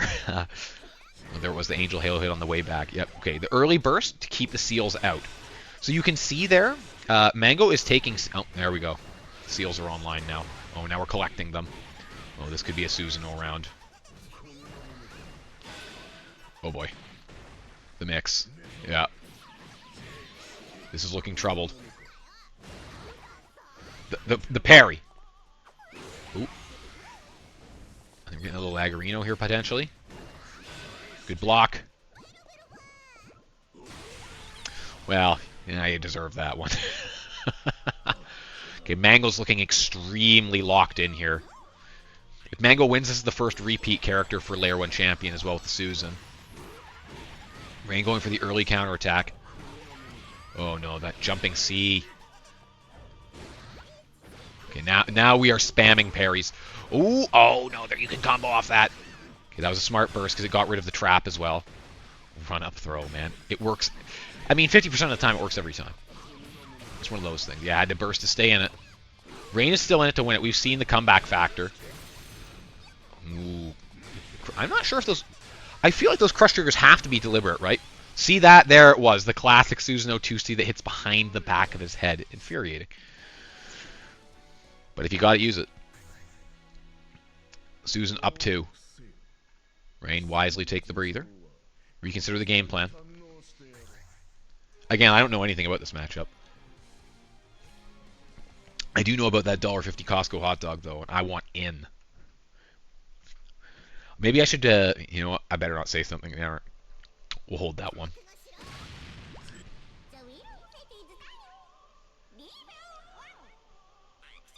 So Mango only needs to win 2 more rounds here, and then we're going to the winners final. Sorry, the grand finals already. We are progressing through this bracket at lightning speed. I never noticed that little spirit leaves Platinum when she crumbles. This game's sprite work is unbelievable. Okay. Yeah, these trades are, you know, it's like when you go to a card shop and you're like playing Pokemon or Magic or whatever, and there's that sweaty guy and he wants to trade with you. It's not going to be a good trade, man. Susanoo is that guy in the card shop, the shark. Okay, good start. Keep the pressure on. There we go. Strike throw. Let's see the strike throw combo here. Well, keeps it real basic, but you know, and take damage where you can get it right. Oh, that looked super unsafe. Throw follow-up? Yes, we got that. Seals unlock jazz hands only, though. Oh, that stuff the jazz hands? Okay, Rain's doing all right here, but this is match point. Keeping the elbow gun clapping. Oh, is this it? No, it's not. Good overdrive. Oh, we're just mashing the bat now. Ooh, nice EA. Now you'll see both... Oh, never mind. Rain's burst meter is glowing, right? So it's recovering more quickly. That's called active flow. What can we make work here? Oh, Mango does not want to go to the next round. Oh my goodness, this is so close. Ah! The jumping C, the classic. A lot of 9mm action in that one. And that's it. Mango on the hot streak, tearing through the loser's side. Post-match analysis. Not a whole lot to say here. I mean, like I said, I don't know anything about Platinum, and Mango's just playing hot. What can you do? Whomstiff can stop them? We're about to find out.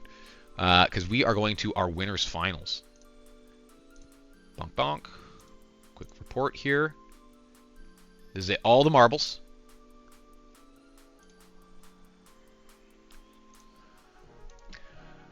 Okay. So this is grand final. Sorry, I misspoke. This is the most important one, the grandest of them all. Let me get it forgotten here.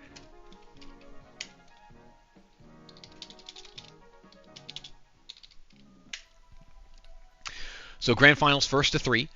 Mango has to win 6 games here to win, but the hot streak is on, and we've seen this in past Layer 1 events, where the guy sitting, or gal, or whomstive ever, sitting in winners can cool down, right? I always tell people, if you can, play other games with other people or even against the AI while you're waiting, and then just pay attention to your Discord. When I ping you, just jump in. But let's go to the pre-match for the big one here.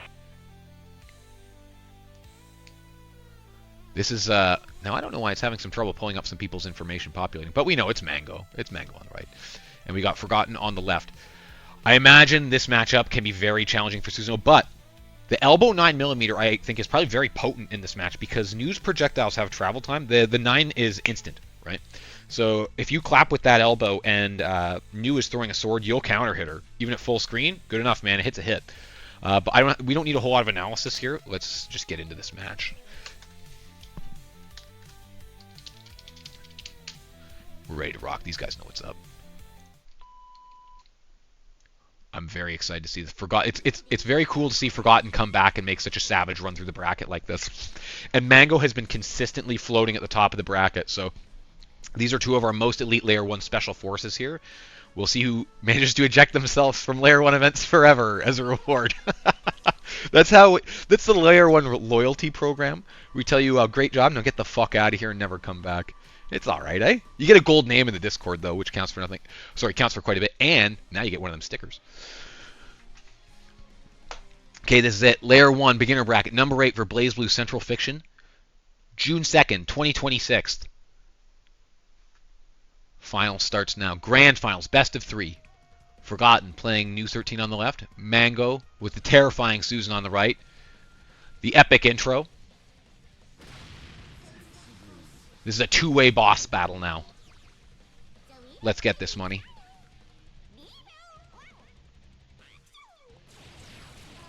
What a read at the round start. Wow. I think maybe Forgotten was like peeping the stream, gathering intel this whole time. That was such a smart answer. So the Glock, the Elbow 9, it has quite a bit of recovery if it whiffs, right? And then I think New's fastest projectile is the one that hits overhead, the one that comes from behind you. That's such a demented design decision. Oh, oh my goodness, that was close. Okay, we got the burst out.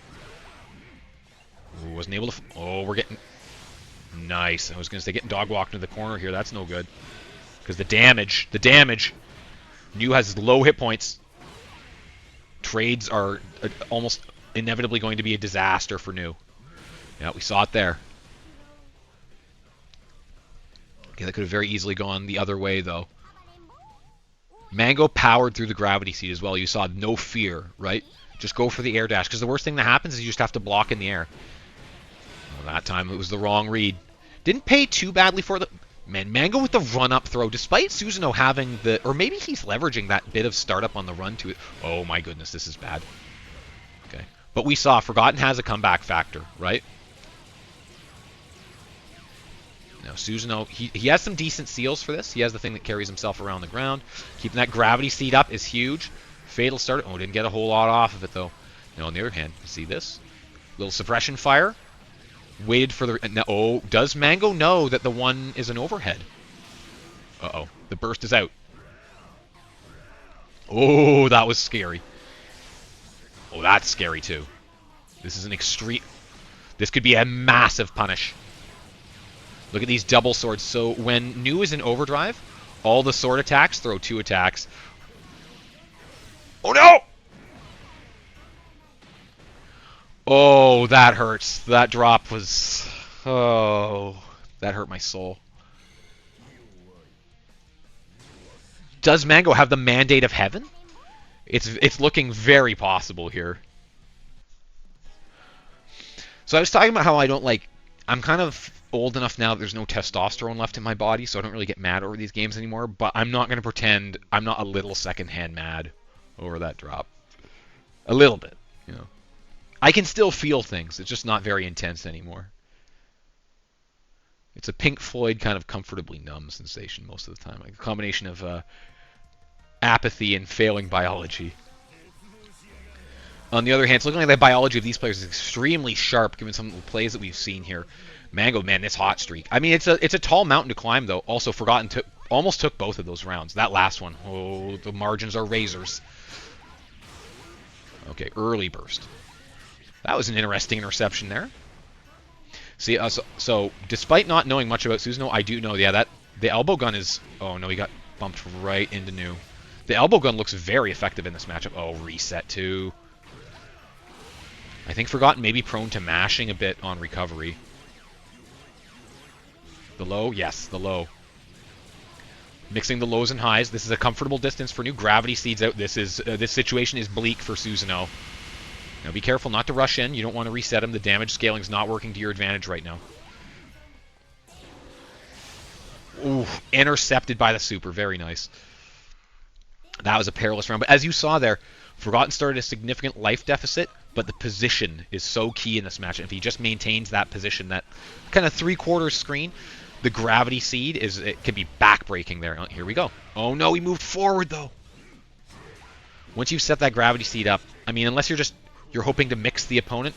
Oh, we just saw another forward movement there. Oh boy, the air blocking too is troubled. Now that has a very long... Oh, that was so smart. So that's the Exceed Excel you get while you're in overdrive as Susanoo there. By holding down the buttons after it had started up, regardless of which side New went to with the side switch there, that Exceed Excel was going to trigger, you know, unless he did it real late on the correct side. That was really smart. Mango's playing out of his mind.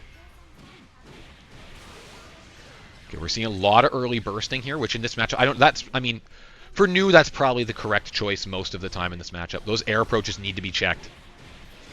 He's getting away with robbery on those, and New can intercept those quite handily. Oh, no.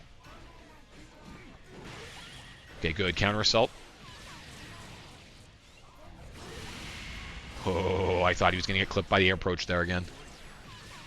Okay, here we go. This is looking It's not an ideal situation. Air approach? Yes. There we go. Juggled. Let's see the staircase. Up we go. And back down. Oh, with the big boy sword. Oh no, the roll forward. Incredible mash. The evasion. We are on the razor's edge. The air approaches. Oh boy. I'm getting secondhand cortisol spikes. I don't know what frothing at the mouth sounds like through a microphone like this, but you may hear a little bit here. Okay. But we're still on. These are all very competitive rounds. Yeah, it's true. Susanoo can, like, so Killer Kitty is saying that Susanoo can gorilla Nu, which is very true. Because, again, high damage, high health, right? Nu requires a lot of interactions to win, especially if the right seal is seen. But we are seeing the air defense on Forgotten Side is looking a little weak here. And every now and then he has this habit of running in that when he doesn't need to. Like, if you... Oh, boy. If you've got Susanoo at range, don't bother mixing him. Just make him block. He can only block for so long, and he doesn't get any closer to you by blocking the swords, right? He also can't counter-assault you then. If you could... See? Just juggling. Blades. Smart. This is really smart gameplay here. Play as lame as possible. That's the name of the game. Good, good. Now we're seeing some drops here. You know, you kind of expect that. Gravity Seeds Gonzo. Oh, no. Again, in the air. It looks like Mango went... Oh, nice. Caught that burst. There we go. Snatch that burst. Completes the combo. Outstanding. And now you'll notice though their overdrives are roughly equivalent, right? But this is a good starting place for oh my god, the air interactions. I don't think Forgotten has won a single one. Oh, got caught pushing. This is looking like Susan round. Okay, now he put himself in the corner here. Yeah, I don't think this is going to be worth it. Okay, there we go. Counter assault came out. I like that. This is. Oh man, the air approaches again. With flows plus frames. He didn't burst though. That's smart, right? In that round, that was looking the life lead and the position were both looking very bad. There we go. Clip that air approach. Can't do that for free. There's no fly zone.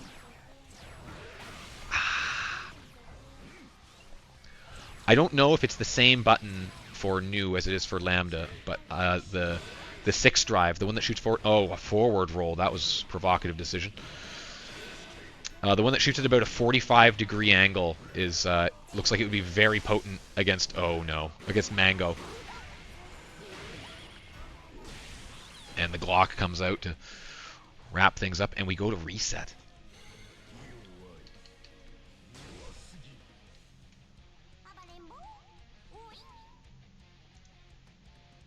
Mango taking it 3-0. And, oh, I'm just trying to report here. And we go to a reset. We don't see these too often, but this is, yeah, it's popping. Grand final reset. Things are still looking competitive. So these guys will go back to the menu. Or I have to go back to the menu. Whoopsie. Pass the rock.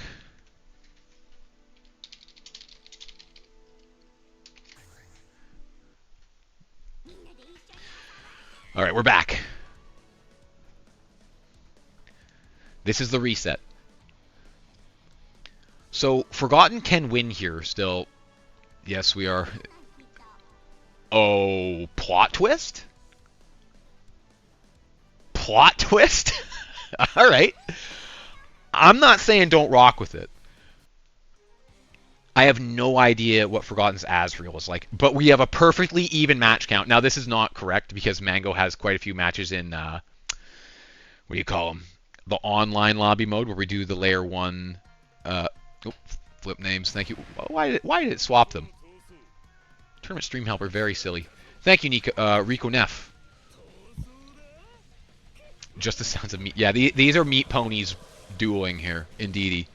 I have no idea what Forgotten's Asriel looks like. I don't know if I've ever seen it. Mango Susanoo, on the other hand, is looking unstoppable here. Can Azrael's aesthetic physique be the one that puts the brakes on him? Okay, that was a very handsome DP to start the round. Uh-oh, that was a less attractive counter hit. Okay, DP. The mix. Putting Mango's blocking capabilities to the test. Uh-oh. Oh, good block there. Okay, so Azrael is not seen frequently on Layer 1 streams, so I'm going to try to do a quick rundown. Azrael, so he's a very handsome, exceptionally jacked man, but he's evil. You can tell because of the way he wears his coat. Oh boy! That's one of them big ones. So Azrael's a mix-up monstrosity. He has like 4-ways, overheads, all kinds of stuff that's very unpleasant to play against. He has that goofy-ass DP. So Azrael's main gimmick, other than his little dash where he teleports, he's like Slayer if you play Guild here. He puts those seals on people. There's one that points up and one that points down. Also, the Azrael's looking like it's working here. Maybe it's just we needed to change it. You know what? That was the gorilla handshake right there. You jump, I'll jump. We'll see who can jump higher. It's like schoolyard shit. Good block. Some flailing. Anyway, when Azrael hits, see, now there's a little plus arrow pointing up on Susan. That's a mark, and then Azrael can kind of spend those as a currency to extend combos and get...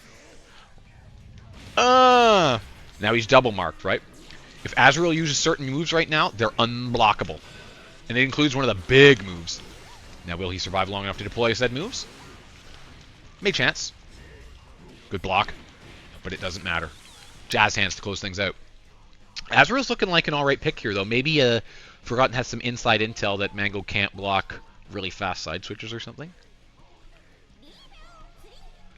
This is Meat Pony on Meat Pony violence. We've forsaken the elegance of Forgotten playing new entirely in exchange for large, muscular bodies. Which, like, you know, I'm a respecter. I nominally go to the gym. What do you think Azrael deadlifts? Apparently he can, like, tear through dimensions with his bare hands, so I'm guessing at least 4 plates. Oh boy, big punch. Outstanding. See, yeah, he's got a lot of little dive kick action. Also, say what you will, the pants that this guy's wearing with that the single cover on the one side, I think it looks fly. Would I wear it? No, I don't have the balls. I couldn't pull it off. I don't know. I don't have the back though. Oh boy, will this hit? No. Tragedy strikes. Now, Forgotten will get burst before this is over, and he has to use it or he'll die. Okay. The DP. Now, you can combo off that, but you need bar. Ooh, Azrael, eh? Azrael, eh? Okay, this plot twist is paying dividends. Has Mango... I don't know if Mango's ever seen Azrael, because Azrael is not commonly played in Layer 1. We've had... Best Spy plays Azrael, but Best Spy is like one of our senior players, right? Our elder statesman. He's quite good at the game. He's not a beginner. So he shows up to our practices occasionally and helps out, and he plays a mean Azrael. So he is the only person I can think of that would provide exposure to Azrael in our kind of closed ecosystem. This is insane. I agree, Rain. Where things are wilding out. It's bothering me that it still says this is Layer 1 number 7 with the little icon at the bottom, but I can't fix it right now and I'd risk crashing everything. So I'm not going to touch it. It's number 8, trust me. Forgotten, making the comeback with Azrael. Deep Eastern, and snatch the burst. It's huge. Growler! Okay, I don't think Mango has any familiarity with Azrael, which, like, you know what? That's fighting games, man. Yeah, so for reference, that little punch gimmick, you know, there's a lot of punch gimmicks there. When Azrael scoots forward real fast and throws punch, not that one. This is making me sound even dumber than I actually am. Uh-oh, this will miss. Good counter punch. Oh, no combo, though. Oh, my goodness. Maybe Mango's rattled. So Azrael's Lariat, where he advances. Oh, is this it? Bars? That's plus the... What's it called? It's not a pile bunker. It's the equivalent of the pile bunker that Azrael has. I hate that move. I always try a 368 and I always get counter it. DP on the way up and down? Why not? Sure. Now, if you miss that DP, it hurts. But, you know, that's all DPs, right? You'll hear Azrael players. So, that little thing where Azrael was like aura farming, literally, like there was an aura around him. Oh, he's going for the big kick. That absorbs projectiles, and then Azrael can throw his own back. It's very fast when he throws it back. This DP is laying waste to Mango. He's... I think he went for it again and he got grabbed out of Azrael's DP. No, that can't be right. I don't know what I'm talking about. Oh, he was blocking right. The mash! Oh, don't do that. That big kick that Azrael's charging up there is very funny if it hits you while it's charged, because you just tumble across the screen. But it doesn't go that far. Like you can't just throw it out. It has quite a bit of recovery too. All right. Mango might be figuring it out. He knows. Keep your distance. The burst is gone early.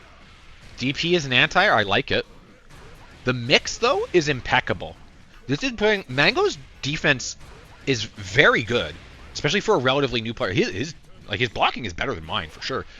But I think some of that might be a transferred skill from a more traditional fighting game that doesn't have the same kind of crazy fast overheads and four-ways, right? So he might not be accustomed to blocking this kind of silliness. And it is silliness. He did it again. Man, do not get overconfident now. It's not the time. Susanoo will take that life. He will snatch it in a heartbeat. Oh my goodness. Are we going to see the counter sweep here in the reset? Azrael or a farming? Is it the aesthetics? Is it the goatee? It could be almost anything, but look at the eyebrows too. Oh.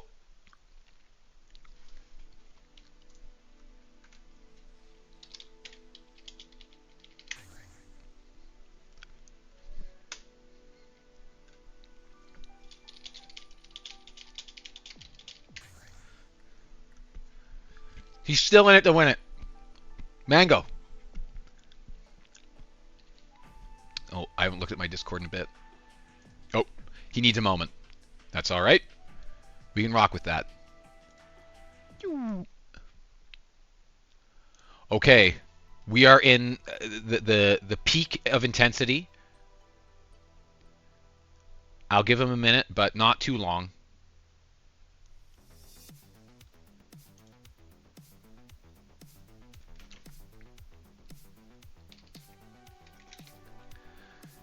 Because yeah, we can't be stalling out. Okay, we're back.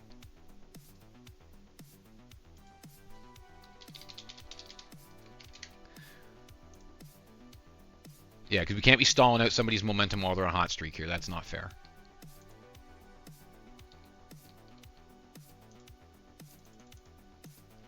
Also, I have to go to bed.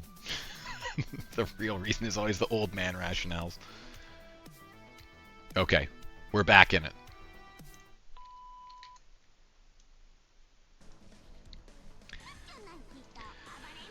The Azrael. Blazing hot. A plot twist that we did not see coming in the least. Going for a little OST advantage. Potentially? No. I'm impressed.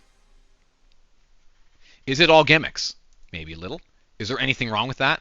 Of course not. As a pro wrestling fan, I love gimmicks. I have faith, though, that Mango can, if they can get a little adaptation here, to the adapt to the unbelievably erratic play of Azrael, can come back. Also, adapt to the DP. He's getting hit by DPs in neutral on the regular. All he has to do is block like one or two of those, and he can win with a counter hit punish. Susanoo is the guy to blow up bad DPs. But this could be it for all the marbles. Forgotten it. 2-0 in the reset. Overheads for days. Azrael's a mix-up monster. We go for the early burst. But late in the combo, it's dicey. A forward roll into a throw. Oh no, he's dropping combos. There it is. Gustav Buster. I don't know who Gustav is, but he's getting busted. Oh, that could have been a big punish. Well, a medium punish. Okay, low mark. Uh-oh. Is Forgotten's mix getting stale? Ooh, smart. Okay, I think that's an adaptation there that I'm liking to see, is when he runs up, like chicken block, right? Jump back. Good block. Uh-oh. Well, it was a good block until it wasn't. Okay, here we go. Mango just needed the mental reset. Taking a minute. Cool Forgotten's heals a bit.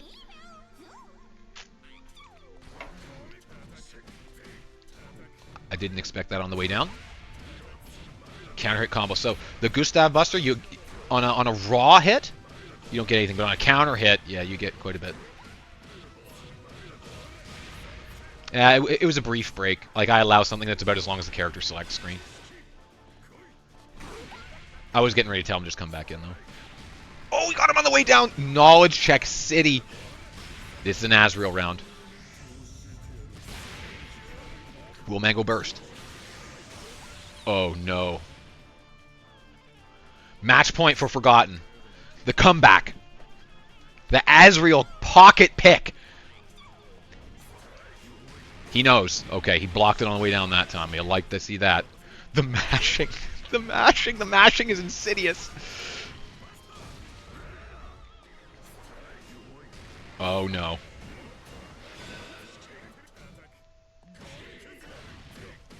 Oh, my God. The side switches. Again, as someone that has... Is it too late? Nope. As someone that always gets hit by side switches, I'm deeply empathetic to this situation. Okay. That's a good starter. Throw. I think he can finish him here. Oh, he doesn't have that many seals. Not quite enough. There we go. That'll put the cherry on top. Okay. Mango's on the board. Keeping his tournament alive here. The dream. The prospect of the Layer 1 champion sticker. Still in it. The stakes have never been higher. I always say that. We're getting to the point where you can probably hear my voice is starting to crack like I'm going through puberty again. I can only do this for so long. I agree. I'll be quite pleased. No, I mean, I always enjoy seeing whoever wins at these things. But yeah, Mango's been meteoric in the rise. Forgotten, like the return, the prodigal son returns. I'm loving these narratives. This is why we should be on ESPN. Stand by. Let me see if I can get some Saudi money. Okay. Now, I did forget to pull up the poly market on this bracket, because I'm sure it's going insane right now. Oh, okay. He burst out of... Ooh. It's 2C. He was patient and he was rewarded. Now, on the other hand, DP, always rewarded. Forgotten, just wilding with side switches. That's really just so entertaining. That was a smart counter assault. I'm not holding this. Just get out of here. Ooh, he held that. A little longer than I felt comfortable with, to be honest with you. Okay, he was just going for... That was a knowledge check there. So Susanoo can loop those two moves. Not quite infinitely, but it can feel like it if you don't know how to get out of it. Pixel in a Dream. It's very possible Susanoo to bring this back. He has meter. DP. Go for the DP. I always say, you can't go wrong with the DP. Even when it goes wrong spiritually, it went right. You just lay it all on the line. Aggressive round starts. No. Oh. Mango backed off, which is smart, right? Because if Forgotten went for another DP there... Oh, man. He doesn't know about the Gustav Buster. Oh, the snipe with the DP. Oh, this match is this contest is running it's getting old now, right? Like we're well into it. These guys are starting to learn each other's habits. Is the mix getting stale? You know, whenever it does, throw in a little four-way seasoning. Oh my goodness. Yeah, put him in the corner. Smart. That's a good use of meter. Now, he counter-assaulted at the end of that string. I guess he just didn't want to see what may have come next. He does have jazz hands. Oh boy, this could hurt. Wait for it. Yeah, just a little shy of getting the whole thing. Evens it up. He knew that was coming. Oh my god, is this it? Oh no!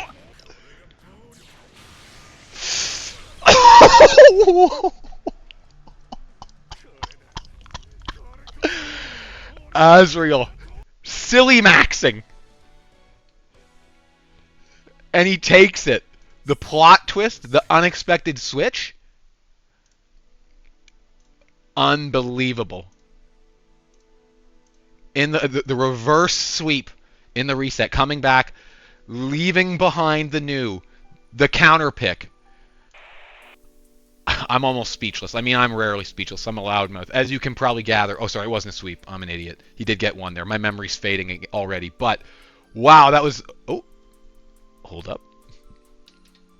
He's locked in with the new pick there. Let me... give me standby. No, this is probably going to be too hard to do right now. I feel like I have to switch him to Asriel. It's going to take a second. Anyway, congratulations to our entire... Well, I guess all of our players, really. Like, if you guys don't come out, obviously we don't have a tournament, right? But congratulations to Asriel, the winner of the whole thing. This is our first Asriel win as well. Forgotten taking it home with just a shocking twist at the end there. But I love this kind of stuff. Again, I always say the exciting and unpredictable world of beginner gameplay is what we want to see here, right? And we saw lots of it tonight. Unbelievable.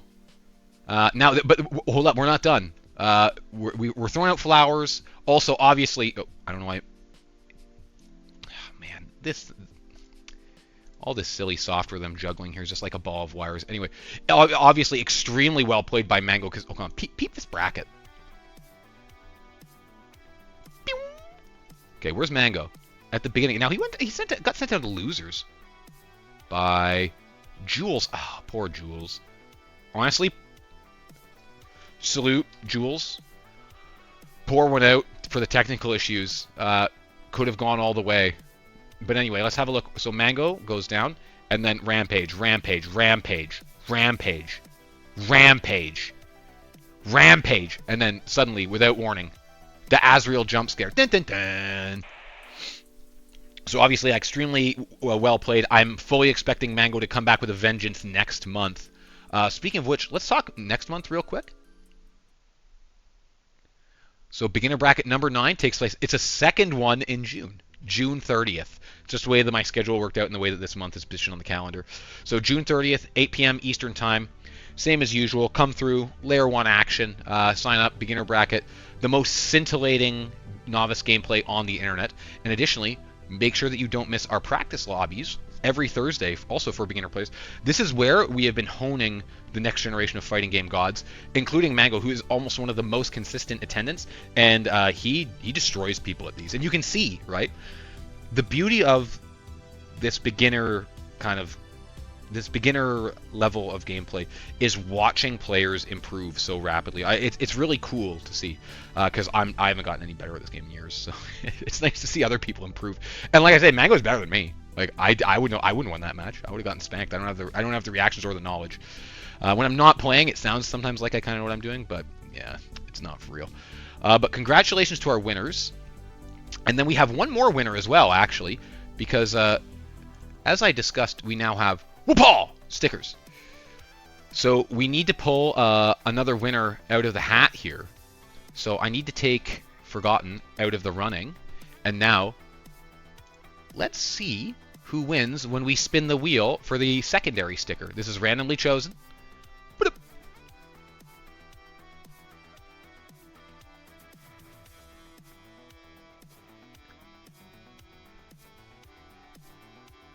Nice. Ace the Immortal. Congratulations. Thanks for playing. I guess that's what this prize is more like. You'll be the recipient of a customized Layer 1 prizing sticker. So I'll be in touch with you about that. And then Obvious Forgotten as well is going to be the winner of one of these champion stickers. Now, I'll let him pick Asriel or New. Or maybe I'll do a double. We'll see. Anyway, I'll talk to them about it. But thanks to everybody that comes out. Obviously, biggest shout out to Jen. I always encourage people to say thanks to Jen in the Discord. She's the backbone of Layer 1. Without her, these things do not function at all. This is a pretty smooth event. Under 2.5 hours, our quickest one yet. So, boop.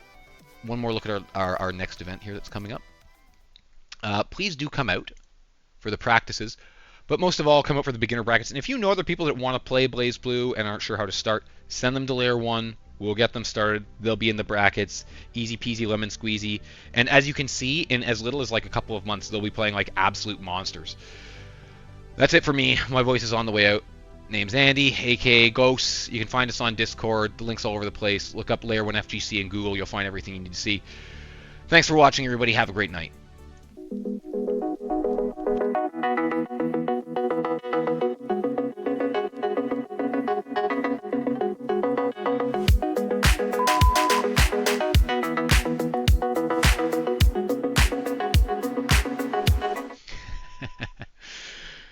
Tagger looks so lonely by himself in the Layer 1 Worldwide headquarters here right now.